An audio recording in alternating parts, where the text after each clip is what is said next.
Ken Ham from Answers in Genesis writes, mankind became so wicked that God judged them with a global flood. The event was catastrophic and radically reshaped the world, including depositing rock layers and fossils around the world, which is why we have dinosaur fossils today. But two of each kind of land creature, dinosaur kinds included, were safe aboard Noah's Ark. What a bizarre claim to make. First of all, in the actual text, it says that God sent the flood because he regretted making humans.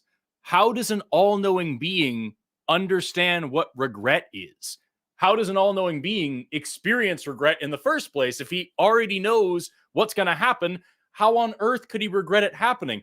Also, how did all of the land plants survive being underwater for that long? It's not like Noah had every palm tree and spruce and redwood on the ark as well. And what about the sea creatures? Whales and fish? Did Noah have giant tanks on the boats, or did they just live in the new global ocean? Why did whales get to escape God's punishment when, like, giraffes didn't? What did the gophers do to deserve being drowned along with all the people? How many pregnant women and innocent babies were amongst these people that were judged so harshly?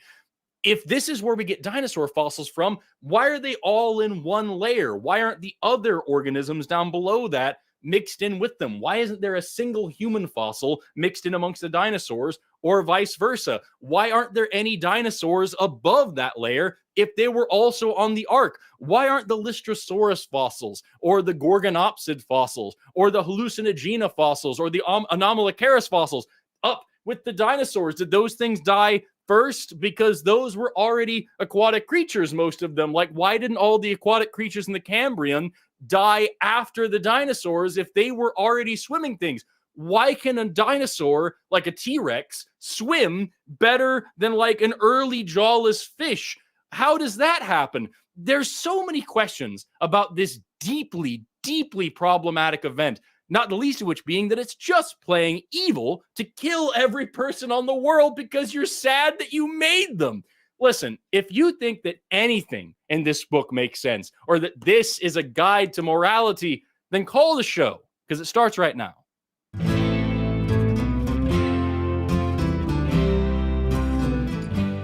I could have gone on with that rant for a good 20 minutes. There are so many problems with the flood story. It makes so little sense. And like, it's one of those things that literally everything around us all the time just points to it not being a reasonable assumption to make. But that is a story for another time. For right now, I'm your host, Forrest Valkai. I am joined by the lovely and charming Armin Navabi. How are you, my friend? Good. That was very impressive. I was very impressed. Did you just, I was like, how does he remember all of these things? Did you just, I would just spewing, just straight spewing, okay. My guy. That was pretty good. Sorry, go ahead. If I was a theist, I would just say like, hey, all things are possible through God. Oh yeah, of course. That's what I would say. Just stop thinking about it is the answer. Yeah, right. We've got a great show today, everybody. Welcome to the Atheist Experience. Before we get started, I got to let you know that AXP is a product of the Atheist Community of Austin, which is a 501c3 nonprofit organization dedicated to the promotion of atheism, critical thinking, secular humanism, and the separation of religion and government. Also, before we get started, I got to let you know that we're doing this awesome new thing. We have been for a little while, called the Question of the Week, where we ask you a question at the beginning of the show. You let us know your answers down in the comments, and if you're real lucky, we might just read some of your comments here on screen during the show. And last week we asked you, what is a minorly inconvenient way that God punishes people? Here's some of the top comments from last week. We've got this one that says, the minor way that God punishes us is by making food that tastes good bad for you, and good that tastes bad good for you. You know what, though? I've been real into tofu lately, y'all. You should try. There's ways to make it that it doesn't taste like a wet sock, and you got to try it. Like, just explore a little bit more. Another one says, a minor inconvenience that God uses as a punishment is the fool who drives slow in the fast lane and never moves over. That one's legitimate. That's because you touch yourself at night. That's why that happens. And then finally, we've got the last one, a minor way that God punishes people. When you're standing in line, you switch to a lane that's moving faster, and the line that you are in moves faster. That's a test the Lord tests us every day, and that one is to see if you will strangle a woman at the supermarket. That's what that is. Just listen to the atheist experience while you're in traffic, and it doesn't even matter. You would be loving getting stuck in traffic because then you get to listen to more of the show. Yeah. You'll be entertained. You'll have such a great time. You get to listen to us. Yeah. For next week, or I should say for this week, the prompt is, what is something that God did that was unhinged? No cheating and just saying Noah's flood, by the way. Armin, do you have an answer for that one? Well, I had the easy ones first, the flood, the apple getting crazy over just eating the apple and just punishing the entire human race because of it, killing the Egyptian babies, the firstborn Egyptian child because of that was kind of crazy. But then I thought of it, I'm like, these are obvious answers. Other people are going to come up with these answers. So this is what I thought. Let me know if this is a good answer. Putting our pleasure parts so close to our pooping part. That is kind of unhinged. What kind of civil engineer would put the waste dump right next to the playground, right? It's kind of right. problematic. Yeah. That's how Neil deGrasse Tyson said that, yeah. It did, yeah. For me, it's got to be in Exodus. I quickly found this just before the show started. It's in Exodus 4. This is right after the burning bush and everything like that, and Moses talking to the bush, and he goes off. And then Moses goes off to go to an inn to start telling people what God said. And in 4:24, then as he's about to get to the inn, it just says, the Lord met him and sought to kill him. And then Zechariah took a sharp stone, cut off his foreskin, and cast it at his feet. And said, sure, a bloody husband thou art. And so God let him go because of the circumcision. So he literally said, here's my instructions, go tell Egypt this stuff. And Moses is like, bet, I'm on it. Starts walking away, and God's like, you know what? You need to die. And just starts going after him. And then there's a field circumcision, and God's like, he doesn't have a foreskin. I guess it's okay now. And that's just a random 3 verses that comes out of nowhere, completely unhinged. Right. So weird. Oh, what a wild book.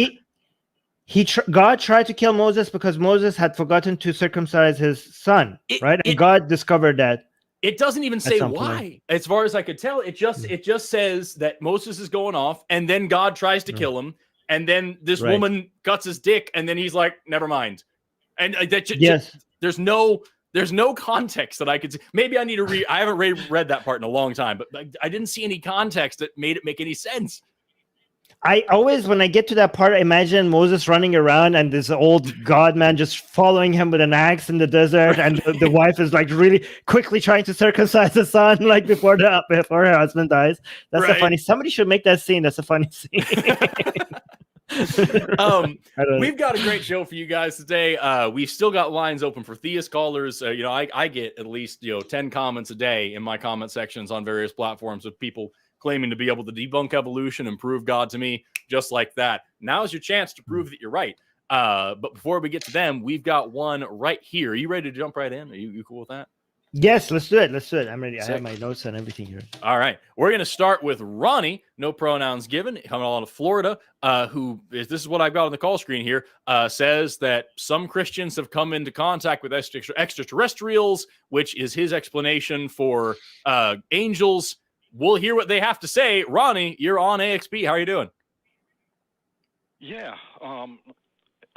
Looking right now on myself, I'm on my line phone talking to you. And I'm looking at my cell phone. It was a book written by a man named Dr. Frankie Stranges, 1967 originally, and then 1972, and then 91, and then a man named Andrew Colvin reprinted his book in 2019. Dr. Stranges was a Christian minister, and in December of 1959, he was teaching or preaching at a church in Washington, D.C., A woman that worked at the Pentagon, her name was Nancy Warren, as a secretary, came and visited him and told him about some, strange things that were going on in the Pentagon there, dealing with extraterrestrial beings. And the next day, she got him into the Pentagon, and he met with a benevolent, extraterrestrial being that was interacting there. And it was the beginning of nearly 50 years of contact he had with this being. I'm scrolling right now the book, and it's just he approached this being not only just from a theological. Oh, let me just throw this. When he was in Bible school, like 10 to 12 years earlier, after World War II, he had a fellow student that was in the Army Air Force and during World War II, and he told him that there were times their craft were buzzed by UFO craft. They tried to tell the higher ups in the Army Air Corps, and they told him, well, first of all, we don't believe you guys, and second of all, keep quiet about it. And it also got him involved with studying ufology. And in 1959, this Christian minister wrote a book called Flying Saucer Rama.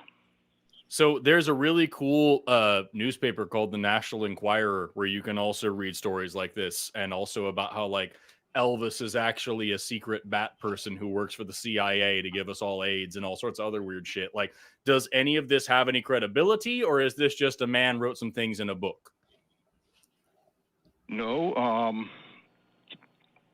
there were he was given photographs of these beings were very human-like, and I'm looking at them right now as I'm scrolling here in the book, and it was an Air Force photographer by the name of August Roberts. And, right, you know Photoshop exists though, and that photographs can easily be manipulated and made to look like anything.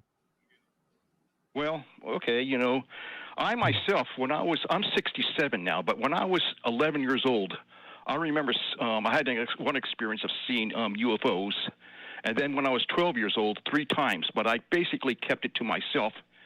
And let's throw something else here. When I was 10 years old, what does the U in UFO stand for?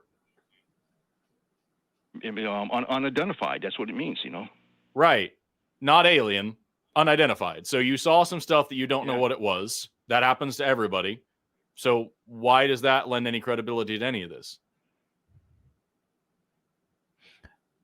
Well, it's when you go into researching all of this, there was a man named Phil Schneider. He worked for the government, and he was an agnostic. And his video from 1995 or so, or 90, before he was assassinated, about a situation that happened in Dulce, New Mexico in 1979, underground, some type of battle with. I think we're just moving. I think these are just more examples. I think we get your point, Ronnie, but. I just want to first agree with you, because I see that in your call, in the explanation of your call, you just said that aliens could be the explanation for why some people claim to have angels visiting them, right? So you said it could be, right? So yeah, I agree with you. It could be that. Do you also agree that it could not be that? Like, it's possible that that's not the explanation? Do you also agree with that? That this could be and it could not be, right? Well, here's something else that I came across. There was an Italian man. No, wait. No. I asked Ronnie, I asked a question. Can you answer my question? We said that people claiming that they have been visited by angels, that could be explained by alien visits, right? But it's also possible that that's not the reason. You agree with me? Is it possible that that's not the reason? Yes or no? That's a yes or no question, Ronnie. I did not believe. That's a yes or no question, Ronnie. There was no life out there. Ronnie, that's a yes or no question. Yes. It's a very simple question. Actually, there's 3 answers you could give. You could say yes, no, or I don't know how to evaluate this, right? These are 3. You have 3 options, right? So is it possible? Okay, the question is, right, the fact that some people claim that they have been visited by angel, is it possible that the reason for that is not that they have seen aliens? Is that possible?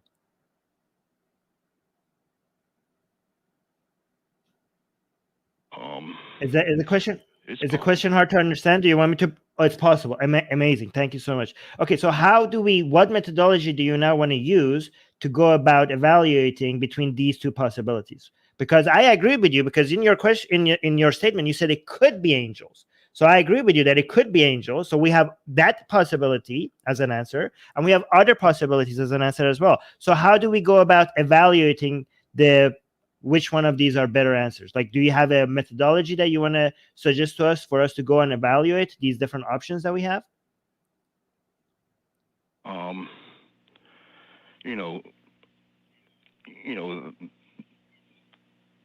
That I don't know. I mean, it's like, when I was 11 years old, I saw 3 like white orbs in the sky, and they vanished. We already gone that route. Yeah. What are all the things? What are all the things that those white orbs could have been, Ronnie? One of them's aliens. What are all the others?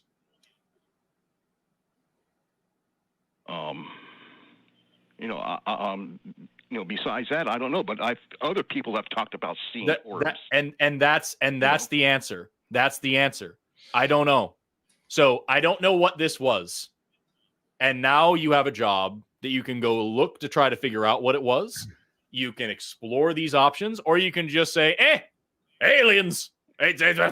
I'm not saying it's aliens, but it's probably aliens, So, like, which one of these is really more reasonable? To say, I don't know what this is, and leave it at that, and try to explore and figure out what it is, or just to assume that because you don't have any better explanation, it's probably aliens, and some guy who wrote a book one time that you can't verify the credibility of is almost certainly telling the truth, and this other person who said some wild claims that nobody else can back up is certainly also telling the truth. And, like, there's this big global conspiracy to hide something, knowing that, government bureaucracy is really, really crappy at doing anything effectively, let alone hiding a massive intergalactic conspiracy. So, like, you saw some lights in the sky and some dude wrote some stuff in a book. Nito Bandito. Where do you go from there? Okay, that was when I was 11, 12 years of age. I saw something in the sky that looked like at that time, this is in 1968, I was 12 years old. Ronnie, we're not denying it. We're not denying your experiences. Like, I think you think you were expecting us to say that, nah, you didn't see that. Nah, you didn't have that experience. We're like just gonna assume you saw. So we're past that. So if you're gonna keep listing us the things you've seen, we're just gonna assume you've seen those. So we're not denying it. So let's move past that. Okay, you saw so many UFOs, right? Now we're going to the next level. So you don't need to give us more examples when we're past that step. We want to see, now that you've seen these things, is it now good to assume that these are the same thing that other people have referred to as angels?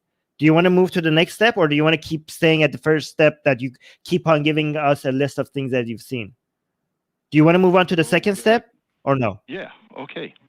Yeah. Okay.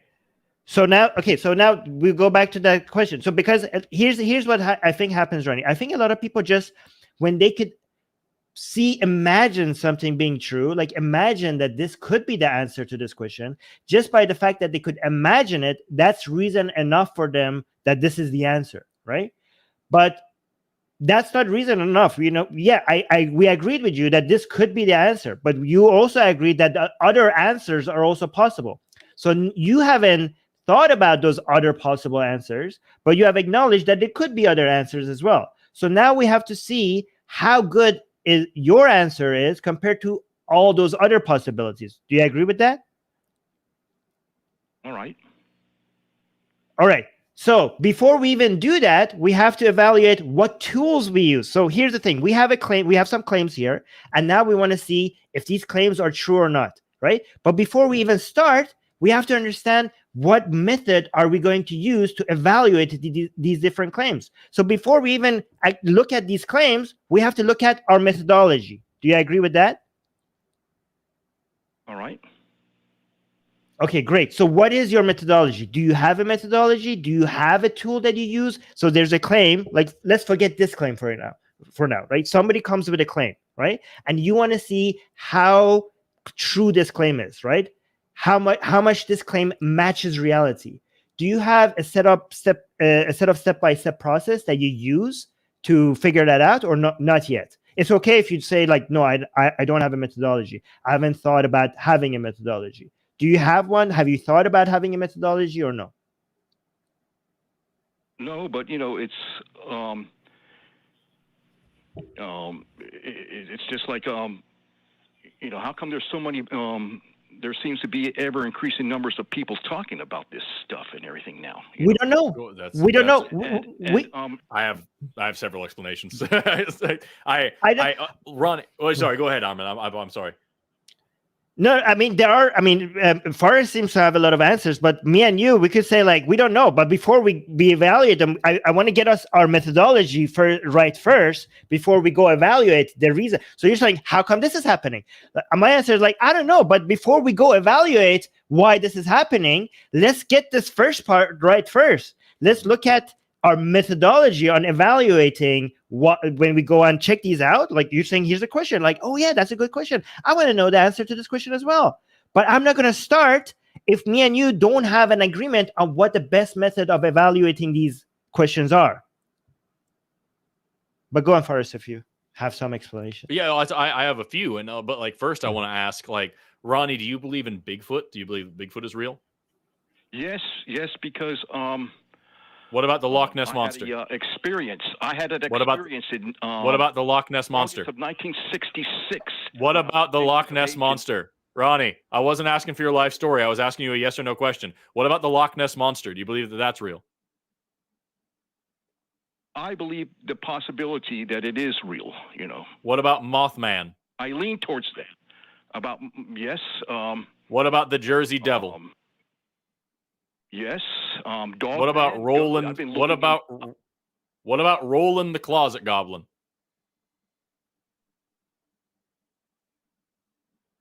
It's like I believe like there's other dimensions of time and space that this is I'm not asking that. I'm asking if you believe all of these individual little things, and it's just things that people say, things that have no credibility to them, things that can't be tested or verified, just somebody saw a thing and they publish it on the internet. What happens to those people? They get a bunch of attention. They get noticed. They get recognized. They get talked about. There are whole conventions of people who say that they've been abducted by aliens, and they all gather together and they all have totally different stories, and they all feel very united and together, talking about how they've all been abducted by aliens. There are Bigfoot hunting societies out there. Here in Oklahoma, there's bumper stickers that I see all the time. People saying they go out and hunt Bigfoot. Some of them are jokes. Some of them are not. There's all sorts of people who believe in all sorts of weird cryptids and whatnot, and they all get the same benefit from it, which is that they get some attention when they say it, and they get to feel special and unique. So, like, here's your options. People say things and make bad explanations for things that they can't explain. They come up with something new, and they get to be a part of a cool club, and they get to talk to each other about some cool thing. That's something that we can observe happening all the time. Or every weird cryptid and alien and demon and monster and boogeyman that anybody ever comes up with is probably true. And there's actually so much more to reality than what we know and can see with our own eyes. And just because something has no evidence for it, and just because we can't see or test or understand something, is no reason to not just assume that it exists. Like, do you see the issue with doing that?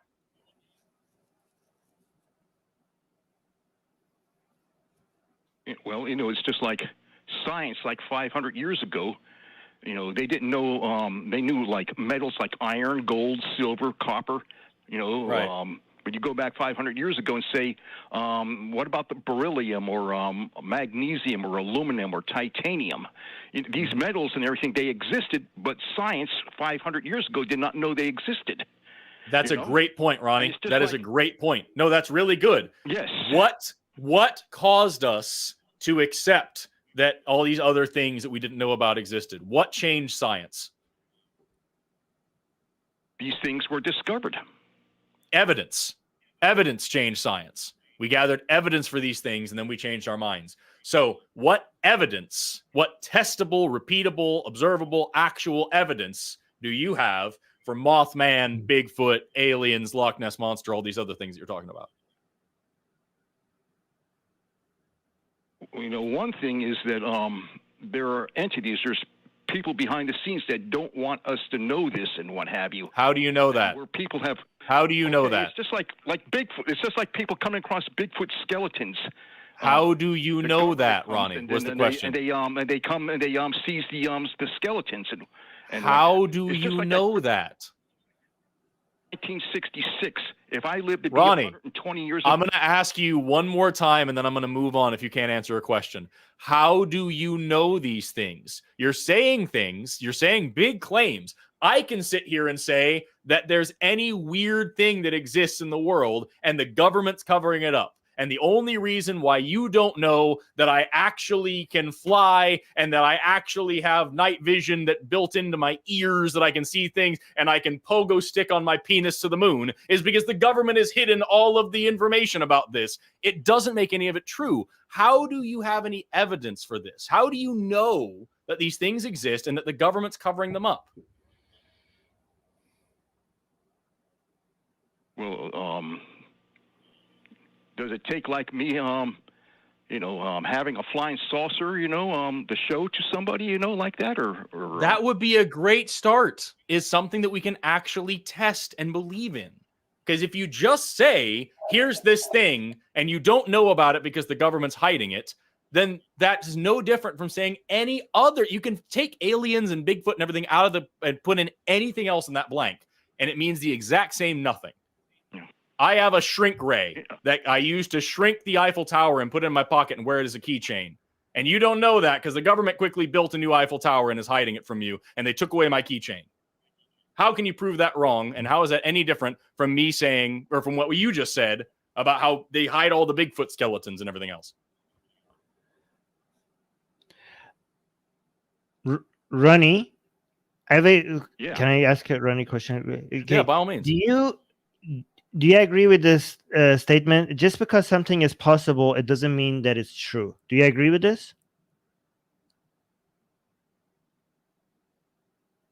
Do you agree with this, what I just said? Just because something is possible, it doesn't mean that it's true. Ronnie, are you there? Are you thinking about this? May I ask you to this? Like, what? No, you can answer Armin's question. You can answer Armin's question. Ronnie, I asked you a question. I don't know. How about we do? Okay, well that's fair. So that's a fair answer. Okay, you don't know, but so. Well, the answer is no. Not everything that is possible is necessarily true. So a lot of the things that you're telling us, you're saying that it's possible, right? But that's not good enough. For you to go from possible to true, you need evidence, as Forrest said. And I want to encourage you to go and study the scientific method, right? Because what me and Forrest claim here is that the scientific method here is the best tools that we have right now, as of right now, to basically figure out what is true, to be able to separate what is true and what is not true, with the most likelihood, like with the highest amount of possibility. Like we never know anything 100%, but the scientific method is the best tool for us to come up with the probability of something being true. And I would encourage you, we are saying that that's the best tool. I encourage you to go and study it. If you have time, go and see what is the scientific method and why do people think it is a better tool than all the other tools. Because we have the tools that are out there are intuition, right? Revelation. We have,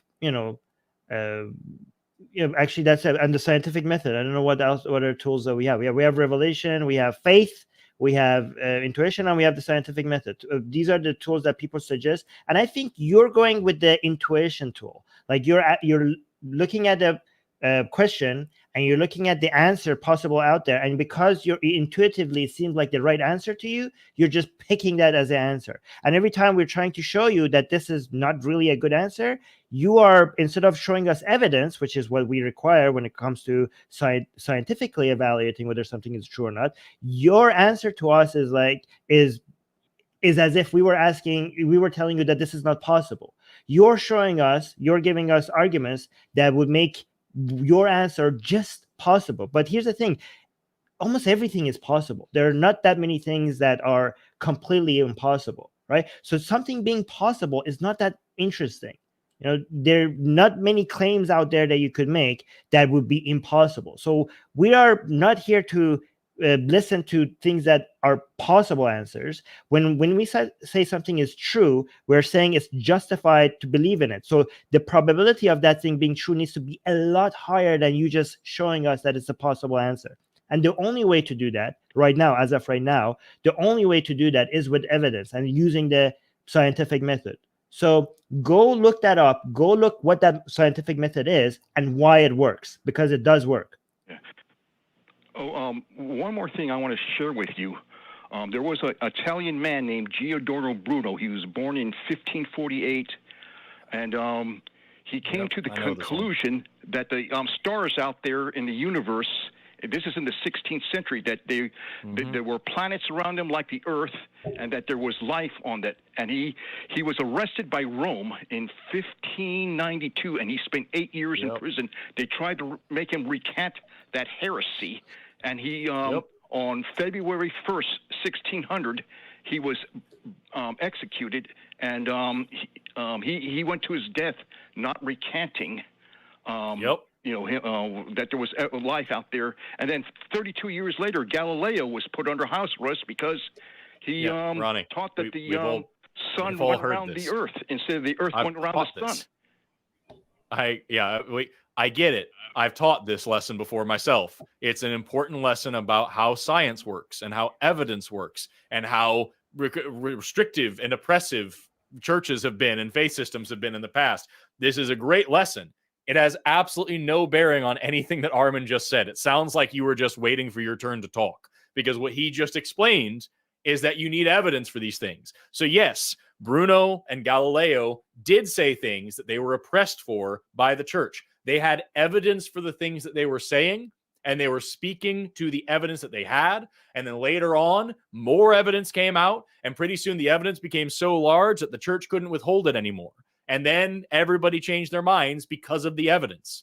You haven't provided any of that. You're saying both men were right. So Bruno was right about there's extraterrestrial life out there back in the 16th century. We don't know that yet. It's very reasonable to assume that there's almost certainly extraterrestrial life out there because of the sheer size of the universe, but we don't know that for sure because we've never actually seen any.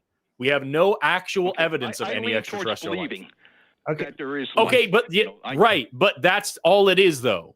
It's a belief. So, like, if you ask me, is there extraterrestrial life out in the universe? I'm going to say almost certainly yes. Almost certainly there is. The universe is just too unbelievably big, and the ingredients for life are too common, and the conditions for life are too common for me to say confidently that the Earth is the only place that life exists in the universe. I agree with that.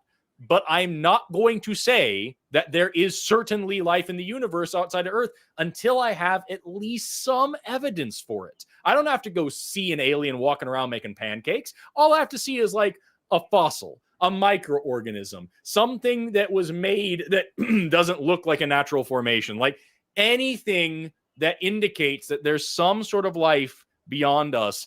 That would be necessary for me to say that it exists. I'm not going to say it because of a matter of probability that it's certain until I actually have some evidence for it. So you're saying you lean towards believing. Neat. It's still just a belief. It's not anything that you can actually test or demonstrate. And then to take that belief that there's probably aliens out there and then extend that to, well, that also means that they have spaceships. And that also means that they're visiting Earth. And that also means that all the religious people out there saying they see aliens is also, or seeing angels, that's actually aliens. And also Bigfoot exists. And also, like, every one of those is massive, massive, massive leaps in logic away from just, yeah, it's statistically likely that there's probably something called an alien somewhere in the universe. Do you understand how those are very, very, very different things? I think we already exhausted this call. I think so too.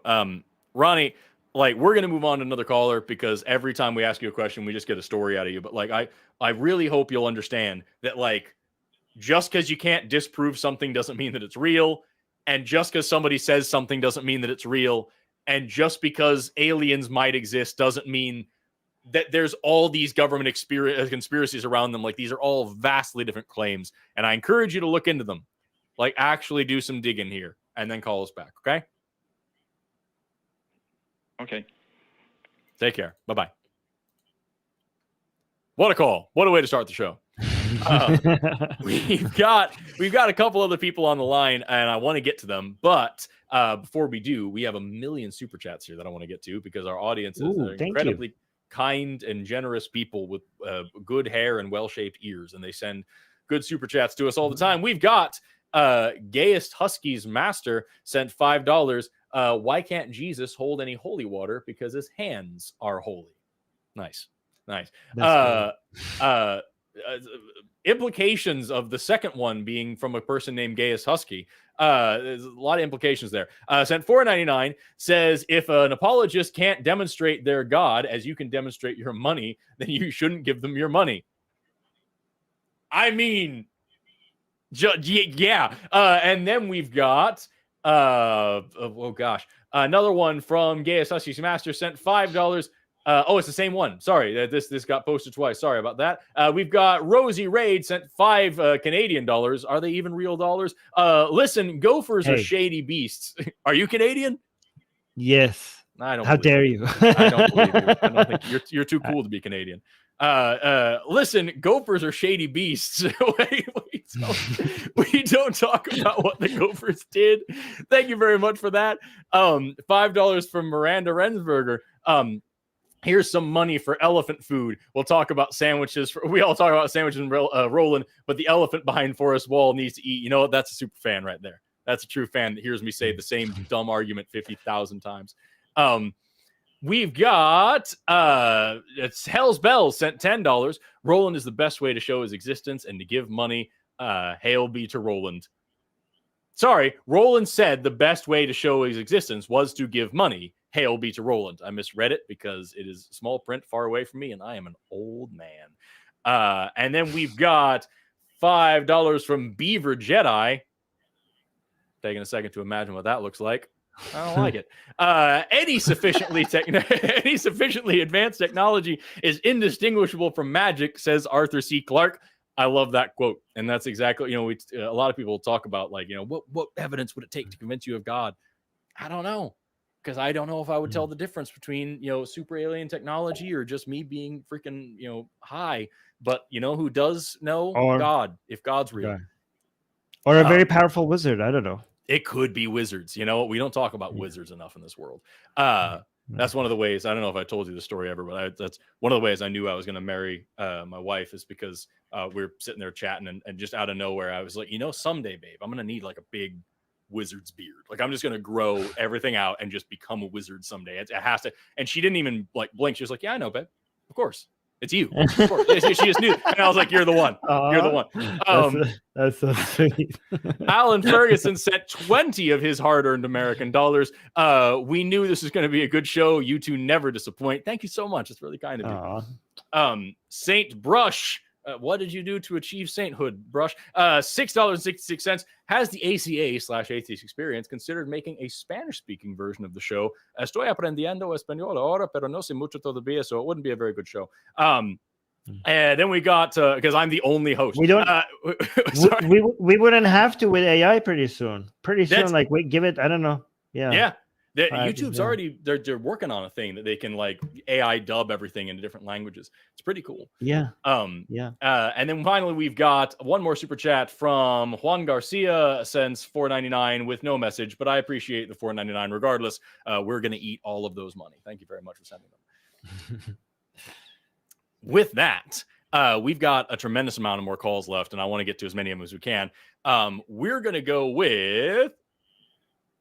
Ooh, this is a good one. Howard, calling in from England with no pronouns given, asks, why do atheists ignore and dismiss empirical evidence in nature to maintain their faith in theories? This is going to be an interesting call. Howard, you are on AXP. How are you doing today? I'm very good, thank you. And thank you for having me on. I'm actually calling from Spain, but I'm English. Okay. No, I appreciate the distinction. That's cool. Right on. Well, yeah. So tell me a little bit about what you're asking, because this is a really common thing that we get quite a bit, especially me. I study and teach science for a living, so I get things like this all the time from people, and so it's something I'm familiar with. But I want to make sure I understand exactly what you're saying, so I don't just straw man what you're going on based on what I already expect it to be. You know what I mean? So please tell us exactly what you're asking here. Thank you. Well, it's like you guys are talking about the scientific method, and as a theist, I like to try and test all things like the Bible and the Quran recommend.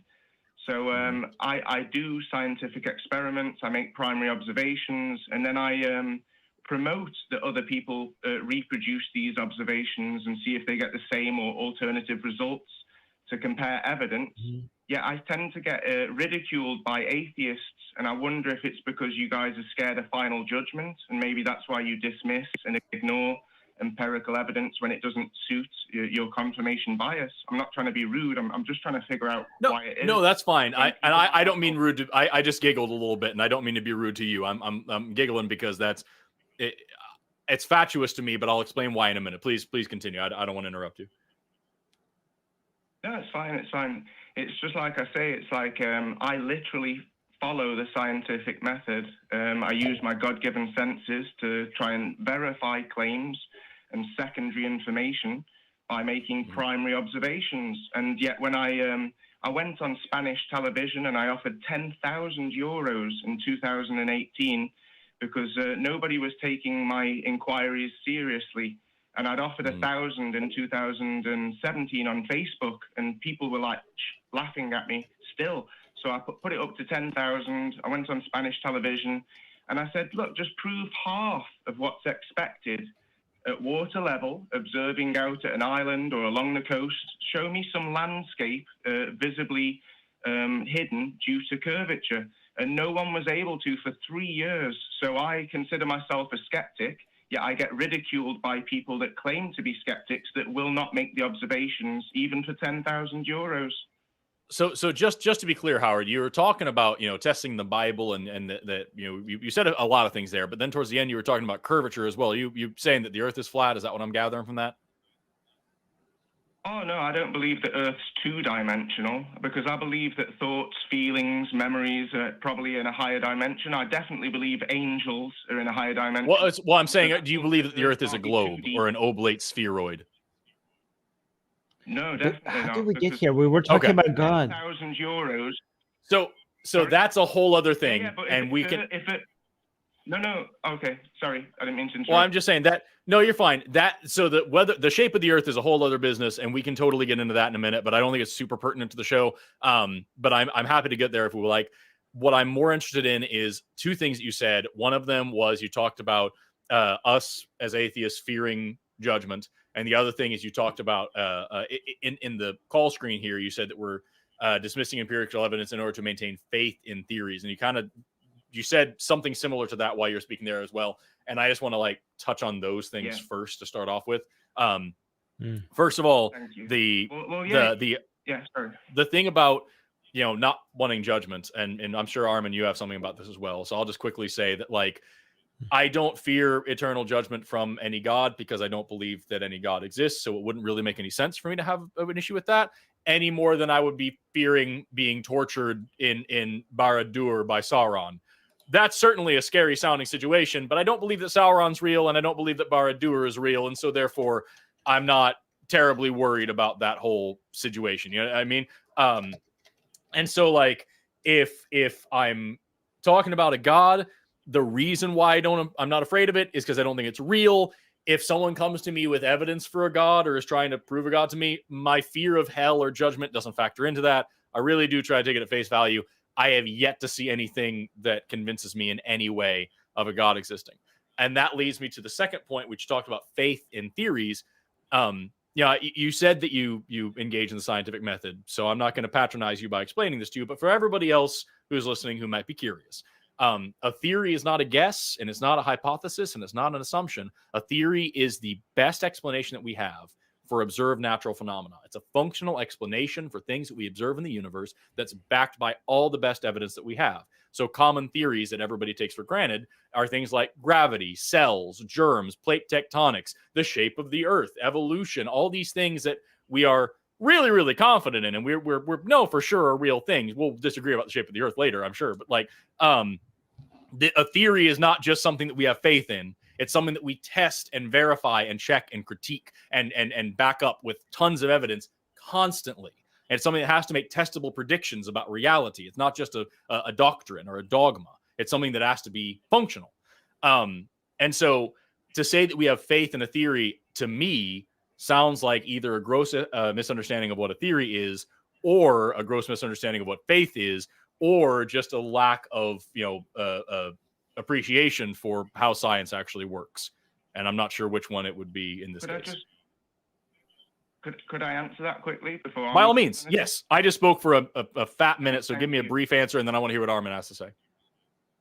Yeah, that's cool. No, I appreciate that. Well, it's literally what Armin was saying before, that evidence is supposed to be observable, measurable, and reproducible. And the evidence that globe skeptics like myself have is, yet you guys are literally ignoring empirical evidence that's reproducible to stand with theories, because I don't think you can give me any observable or measurable evidence of curvature. And afterwards we can talk about why this matters about a creator and intelligent design. But yeah, sure, okay. Please, Armin, go ahead, because I do have some, and we'll get into it. But Armin, please. Yeah. So first of all, I don't know what this got to do with you say you atheists. We atheists just don't believe in God. We have atheists who don't believe that the Earth is a globe. We have atheist flat earthers. So I don't know why you are assuming that all atheists disagree with you on the Earth, not being the shape that you said. You're not a flat earther. I don't know what shape you think the Earth is, but whatever you think, we have many atheists that believe in weird things that other, that you might also agree with. But you also mentioned that you think that we are denying evidence because we are afraid of Judgment Day. I mean, if we're denying the evidence and if we don't believe in Judgment Day, right? So it would probably be the other way around. I mean, if we are afraid of Judgment Day, we will probably just believe in God just to be safe. So this is the opposite of what somebody would do if they actually did fear Judgment Day. But let's go to because your call was about why are we denying evidence? So what atheists are denying, or what atheists are not believing in, right, is the God claim, right? And you say that you use the scientific method to believe in the things that you believe in. Is that what you said? You apply the science. Okay, so let's go to the God claim. How do you apply the scientific method? What observable, verifiable, measurable, repeatable experiments are you conducting, or what scientific analysis are you conducting that verifies the God claim? How do you know that's true using the scientific method? Sure thing. I've got two little kind of things like experiments, observations. But just to quickly on your point before, I've been a globe skeptic for 7, nearly 8 years, and I've never met an atheist globe skeptic. I've met agnostics, but I've not met any atheists. I have. No, I have. Have I ever met that are flat earthers or globe skeptics? I have. I think if you pressed them on it, say they're agnostic, not so much hard atheists. That's interesting. I've not, and I've met a lot. But okay.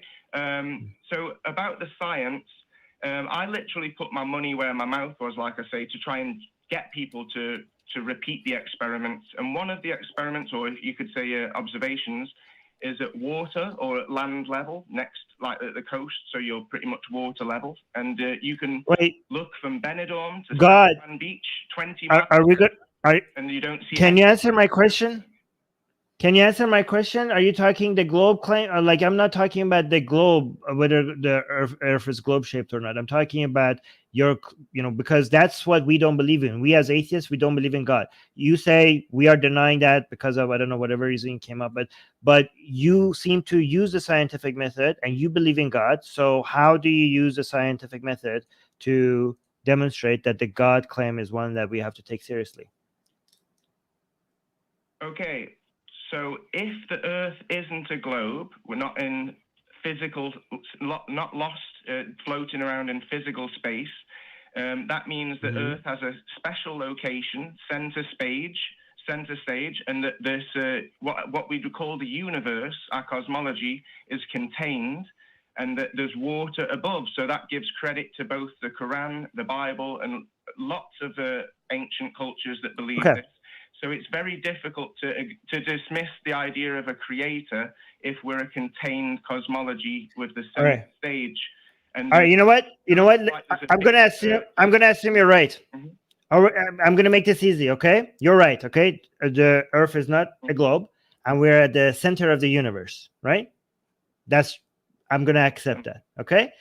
So you go from saying space is the Earth is the center. The space, okay, I will give you that as well.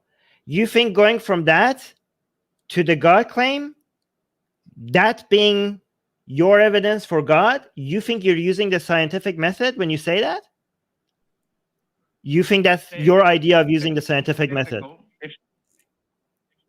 If space isn't physical, then it's metaphysical, Mm-hmm. higher dimensions, higher dimensional beings. So yeah, we're ignoring that there's higher dimensions.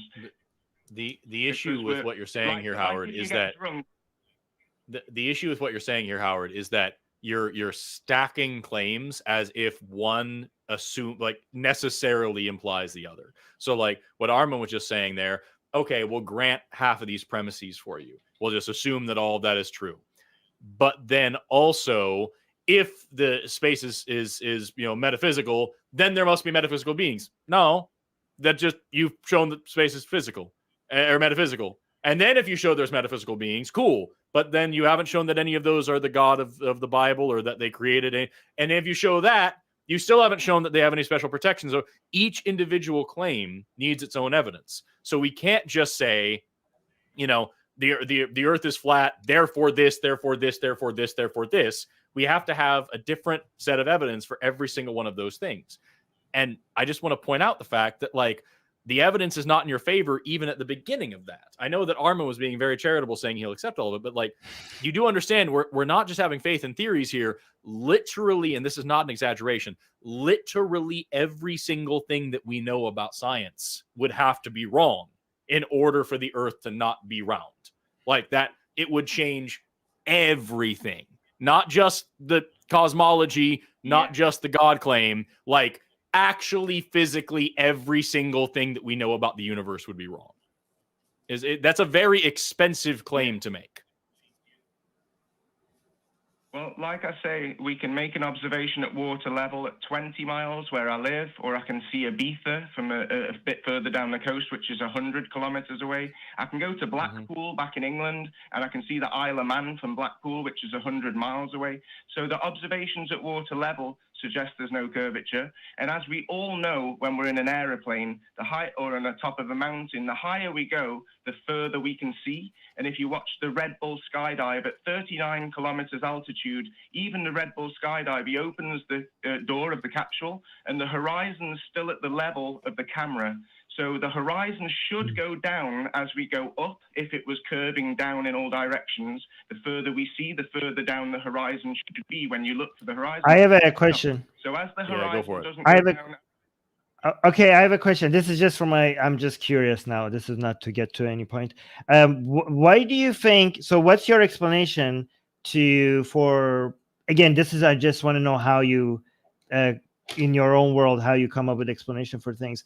Why is the scientific community, why are all the scientists disagreeing with you? Is there a conspiracy to hide the truth? Why is the most scientists, when they conduct experiments, they get different conclusions than you? Is there an evil conspiracy, something happening? I just keep hearing that word experiment.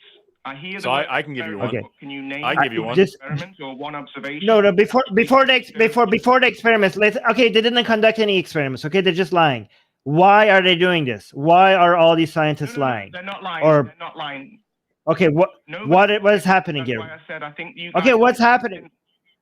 Because it conflicts. No, why? It conflicts with your worldview, so you would dismiss it and come up with theories and explanations to shun it off. So the scientific community has the evidence to see that the globe is not the Earth is not a globe, and they're just denying it because it conflicts with their already existing beliefs. That's your claim. Even though they make their careers okay. Do you understand? Do you understand that scientists get their fame and money and everything by actually showing that the already existing theories are wrong? That's how they make. That's the entire point of being a scientist. Yeah, but if the peer review system is being, how do you say it, controlled by people that have a bias, then certain papers will get published and certain papers won't. And people that try to publish papers that go against the narrative might lose funds, grants. This is all superstition. I'm just saying there's two observations that we can all make that suggest there's no curvature. But the reason I'm not a flat earther is because we have evidence in scripture, like the Quran talks about 7 heavens. We know there's 7 music notes. We know there's 7 colors in the rainbow. We know there's 7 celestial bodies in the sky. We know that the human when you say we have evidence in scripture, when you say we have evidence, you claim to use a scientific method, and you just said we have evidence in scripture. I don't know if you understand what the. You also just pointed to a bunch of things that are 7 that are all pretty arbitrary, and like I could very easily argue that there's a lot different. Like you just said a bunch of stuff that if you ignore all the things, what's frustrating to me, Howard, is that like you're accusing us of glossing over evidence in order to support our worldview when you're doing that over and over and over again. So like, for example, we talk about experiments that prove the curvature of the Earth. You talk about how you can see a long way over water. Sure, but you can't see at sea level a long way over water. You can very easily look up pictures of boats as they go over the horizon, and they don't just fade into the distance, they disappear from the bottom up. So either every boat sinks when it goes away, or they're going over the curve and you're seeing the top of it as it descends as the last part. And this is something that like was recognized thousands of years ago. Eratosthenes calculated the curvature of the Earth, like, God, it wasn't like 200 something BCE when he stuck a stick in the ground. Somebody sent him a letter from like either Cyane or Swenet. I don't remember where it was, but like they said that on the equinox when the sun is at the zenith, they can look down a well and see the reflection of their head in the well. The sun is perfectly overhead, and at no other time during the entire year is that the case. And so Eratosthenes stuck a stick in the ground in Alexandria, and then did the same thing, however many, like 100 miles away north in Cyane or wherever, and calculated the distance, the differences between the shadows on the sticks at this particular time, and was able to calculate the curvature of the Earth and calculate the circumference of the Earth down to, I think he calculated it to like 25,000 miles, which is within 1% of what it actually is, because the dude was dope at trigonometry. So like, this is like not news. This is thousands of years old knowledge that we've had for a long time. And as I said a minute ago, everything that we know about the universe verifies this. Everything would have to be wrong. The way that gravity works, crushing things in space into a sphere, it makes sense. And if you're saying that the Earth is anything but a sphere, then gravity no longer makes sense. Relativity no longer makes sense. The laws that govern chemistry no longer make sense. The laws that govern biology no longer make sense. Like, everything about the universe is wrong, or you're wrong. And I what's frustrating to me about it is that you keep just saying, well, all these scientists are just ignoring all this evidence. But you're not giving any actual evidence. You're giving evidence that's very easily to explain away. You're not giving any independent studies that you've had reviewed. You're just saying, well, this system's corrupt and there's a conspiracy, and it's all this evil people hiding what they want to. They're hiding their worldview. They're protecting their faith. They're doing all these things, and you're not showing any evidence for any of that. So you're just saying things that we have explanations for, as if just saying them is in itself counter evidence, and it's not. And I don't understand how you're squaring that circle in your head, or flattening that sphere. Okay, I should say. let me just make on one of your points, Forrest. Sure. I totally appreciate that you study a lot of biology, so I can tell that you haven't looked much into this, because these arguments have been argued for a long time. None of the evidence that you've just said is exclusive, because shadows with sticks, yeah? First of all, they didn't have telephones or even watches to know if they were doing an observation at the same time, but it's not exclusive, because you could get the same results if the sun was closer and the surface wasn't curved. So if the sun was local, you would get the same results on a level, flat surface. But the reason I was talking about 7 layers of skin, 7 colors in the rainbow, and 7 music notes is because the Quran talks about Earth being 7-dimensional, and so does the Bible. And that would explain a lot of the experiences that people like myself have had with the supernatural. There aren't just 7 music notes, and there aren't just 7 planets. And like these are just platitudes. These are just lines you're drawing to nothing. And so like there are half notes. There are notes in between the notes. There's actually a whole gradient. Like the reality is not defined by the white keys on a piano, right? And like as far as like 7 celestial bodies, that's by our definition of a planet. Just a minute ago it was 9. And now we redefine, we actually took a look at Pluto, and we're like, yo, actually, this doesn't really match up to our definition. So we're going to reclassify it because it doesn't fit into the box that we defined as what a planet is.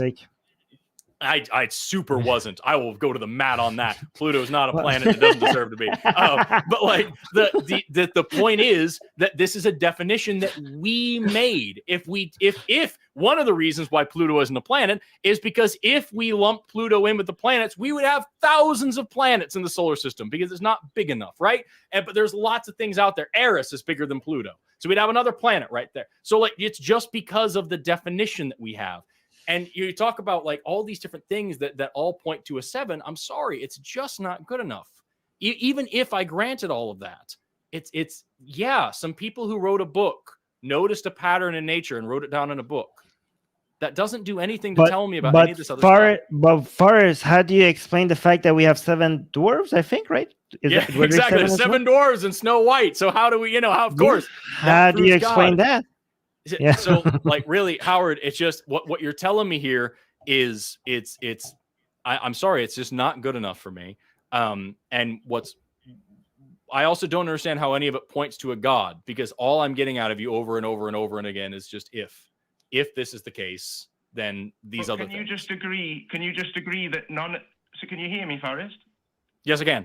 Yeah. Okay, great. Can you agree that the evidence that you said isn't exclusive with the shadows, because it would still work with a local sun, and there are only 7 visible celestial bodies in the sky? With the naked eye, you'd need a telescope to see Pluto.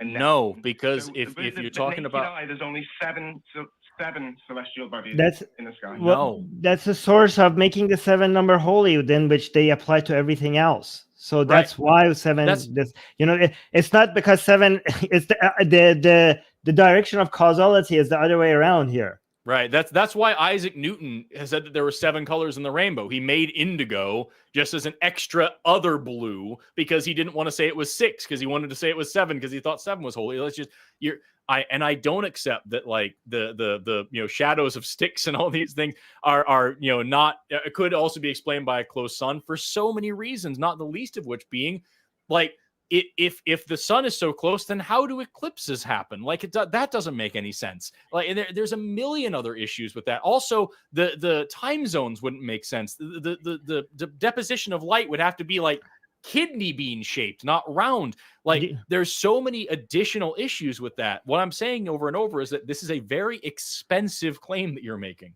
There are so many addendums that go on top of it that you can't back up. Even if I were to accept one of them, I wouldn't be able to accept the next 30 that are the logical necessities of that one. First, correct me if I'm wrong, but if you go hunt for number 6 in nature, you're going to be able to find a lot of 6s. If you go hunt for the number 8 in nature, you're going to find a whole bunch of things that are in 8s. Yep. So I don't know why you're so surprised that so many things are 7s, even if there were. I'm sure Forrest knows this one. The supposed speed of orbit is 66,600 miles an hour around the sun, which means we're worshipping the sun. Helios, the sun god.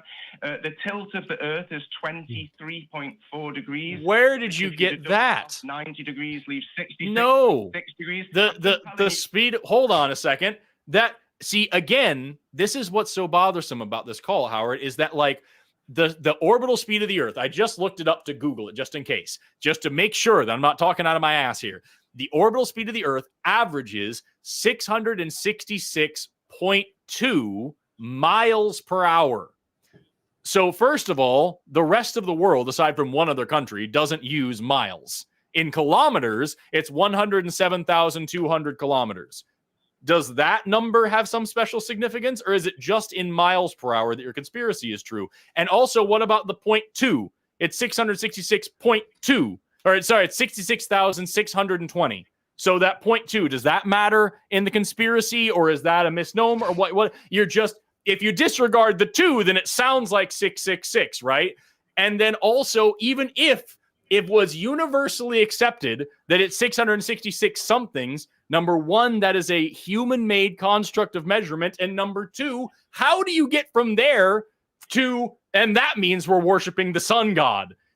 That's it. What does that have to do with anything? That's such a huge leap. Well, God, my camera looks like trash.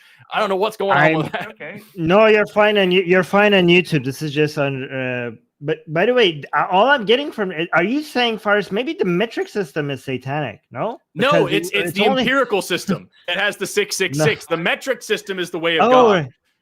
Oh, okay. So wait, the design of the globe, even the curvature. Howard, do you understand? Do you understand that if we use other ways of measuring, you wouldn't get these numbers? So, are you saying there's something divine or holy about these methods of, these agreed upon methods of measuring the world? You understand that if we use other ways of measuring the world, we would get 666 somewhere else. I mean, whatever measurement you use, you will eventually find 666 somewhere. Yeah, or sevens or 6 or 8s. I was just making a point because you were saying that you could find 6s, and I was saying, yeah, you can find 6s all over the globe. Funny enough, it could be coincidence. Right. It's interesting. And so you also. And so you what see about what 8? we're saying. 6 feet per mile square. And so, it's okay. And so you see what we're saying. That just saying I find this number here and there when I'm using arbitrary measurement systems is trash. You understand that doesn't mean anything. I was making a joke to show how ridiculous this is, but he took it seriously. He was like, yes, there are some 6, and that's a sign as well. Gosh. Right. I'm not getting all excited over the numbers. I was just mentioning that there are a lot of 6s in the globe model. But what I was really saying was the empirical evidence that I've named, which is observations at water and along the coast, like land level as well, and also going up. They're 2 observations that you guys can't refute. And I asked if you have any exclusive evidence to support your worldview, and you haven't. You've only given me inexclusive evidence that can work on either model. And that's the whole thing. That's my point. We've got evidence. I put my money where my mouth was. I offered people 10,000 to prove me at least half of the curvature. It's on my YouTube. It went on Spanish television. It went Why, Howard? Why is every other thing that we see in space round? What have you seen in space? You've seen secondary information. Your primary observations show you lights in the sky, which Howard. I've been to the Lowell Observatory, and I have looked through telescopes with my own ojos, and I have seen round things in the sky. Why is everything else in space? Why is our sun round? Why is every other star round? Why is every other planet round? Why is everything else a globe and the Earth is not? I have a question as well. You can see. Well, let me just answer his other one. Yeah. We can see spherical lights. We know that light gives off in a spherical. Light comes out spherically. It comes out in all directions. So the point is, we see a blue sky, and when we look at stars and planets, we can see them flickering, twinkle, twinkle, little star, which looks like a light under a swimming pool, and we know the sky's blue, and we know that the Bible and the Quran and others talk about there being water above, which would explain how the flood happened as well. That you're just saying words. None of that answers my question. The reason why stars twinkle and the reason why it looks like it's going through water is because it is going through a medium. It's going through the atmosphere. That's why planets don't twinkle and stars do. It's just because the light's traveling through the atmosphere. All right. Howard, I have a question. You called in. Hold on. You didn't. You just challenged us to. You just said that you have done some experiments and you have some evidence for your claims, right? And you want us to do what exactly to challenge you, to disprove you? What is this? What is this challenge? I offered 10,000. I had to take it down because of the pandemic. I needed the money back, but I offered 10,000 for half of the expected curvature. Half. at least. But you're saying you're saying that we failed your challenge. What did you are expecting us? You're calling in on a live show. You conducted an experiment. We haven't seen your experiment, and you're acting like we failed because we are not able to go and test and verify your experiment on a live show. Like, I don't understand what you expected to happen here. Do you think that just because you called us and you claim that you have made an experiment that proves the entire scientific community has been wrong, and we're just supposed to do what? Take your word for it instead of accepting the currently accepted scientific models that is working for everyone out there? No, I apologize if it came over that way. Science doesn't prove things. I'm saying that I held an offer for 3 years that went viral in South America. The whole of Spain saw it. I was in all magazines and newspapers. But these are just words on a live show. What are we supposed to do? If we evidence? were... What's the evidence? I can offer $10,000 right now to prove that unicorns don't exist. And nobody can do it, and therefore unicorns exist. And like that's not telling it. A contest that goes viral on the internet is not scientific evidence. What experiment do you have that shows that the Earth is actually flat? We're just supposed to trust that his experiment is better than everyone else's, I guess, on a live show. No, I'm saying that I held an offer for 3 years, and in those 3 years, nobody could provide counter evidence to support. Because nobody gave a damn, Howard. I don't even know if that's true. He's just making a claim. That's not science. That's not. How many scientific journals do you think put up somebody and like, hey, I think evolution's right. Here's $10,000 to anybody who says I'm wrong. And if they don't say I'm wrong, then I'm right. Who was the judge, Howard? Who was the judge of whether or not somebody has met the standards of proving you wrong? Were you the judge of it as well? Like, who was judging whether somebody or not met your challenge? That's a fair question. I told people to post evidence on Facebook so that everyone could see it, and only 1 or 2 people tried, and one of those used forged Photoshop imagery with black and white images. So the point is, for €10,000, nobody could provide a reproducible. There you have it, ladies and gentlemen. Show at least one person on Facebook photoshopped an image and didn't win $10,000, and that means that all of science is wrong. Like, I wouldn't waste my time either if I know you're supposed to be the judge. Obviously, you're not going to give me the 10,000 because you could just simply say, like, yeah, you failed. If you're the judge, why would I waste my time? Obviously, you're not going to give me the 10,000. You're the judge. It's so frustrating, dude. Anyway, Howard, we've been on this call for over 30 minutes. We've been very patient with what you've been saying, and I think we've been very polite as well. And all you've given us is, I offered money and nobody won it, and that's the evidence that you have. And like, this is not something that's a faith-based position for us. When you get a science degree, one of the things you do is check these things and verify them for yourself and understand how these things were discovered in the first place and how you can prove them today. And over the course of this call, I've given several examples, and you just have given us like, yeah, but I could say the same thing. But you don't have any tests for that. You just say it. And like that's simply not good enough for us. So if you want to try again sometime, feel free to call back again sometime, but we're going to move on, all right? I appreciate you being polite, but can I just say, so that you don't misrepresent me? I might have explained myself wrong. I wasn't the judge. I told people to post it on my Facebook so that everybody on Facebook could see the evidence. How many scientists did you actually commission to make the call? I've been on national Spanish television. That's not an answer. In South America, Howard, the question is, once everybody would post their evidence, but at the end of the day, who would decide whether or not you should give them the 10,000 or not? Who was going to make the decision? Everybody on Facebook could give a majority vote. Nobody did because there was no evidence posted. That's the whole point. So you had an election. You decided who was right based on election. People voted. That was your standard? That was your standard. People would vote who's right. That was your standard. You know that could see the evidence, and if I denied it, then people. That's not my question. That's not my question, Howard. Answer the Howard. Answer the question. I understand that everybody could put their evidence and everybody could see the evidence. At the end of the day, how would you decide who has met the challenge? Was it you or was it a voting system? What was it? It was a voting system. If anybody didn't, that's not the scientific method. That is not the scientific method.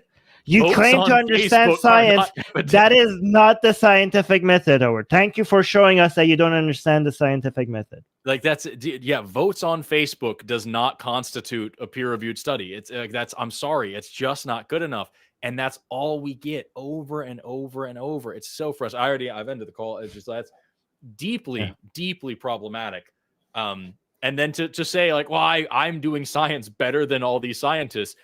And I wasn't joking. Literally every single thing about everything that we know about the entire universe would have to be incorrect in order for the Earth to not be a freaking globe. And like to say, yes, every single scientist is wrong. Every single person is wrong. Your own eyes are wrong. Easily testable things that you can do in your backyard are wrong. All of it's wrong because nobody gave me evidence on Facebook.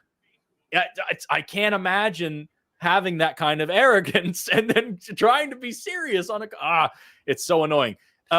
Before we move on, we've got a bunch more super chats because our fans are just so very cool and they dig down to the bottoms of their hearts and their spleens to give us these money. And so we've got Sean Grimm, who's been a member for 6 months, sent $10 to say, so for a rainy Sunday evening, a 5e one shot.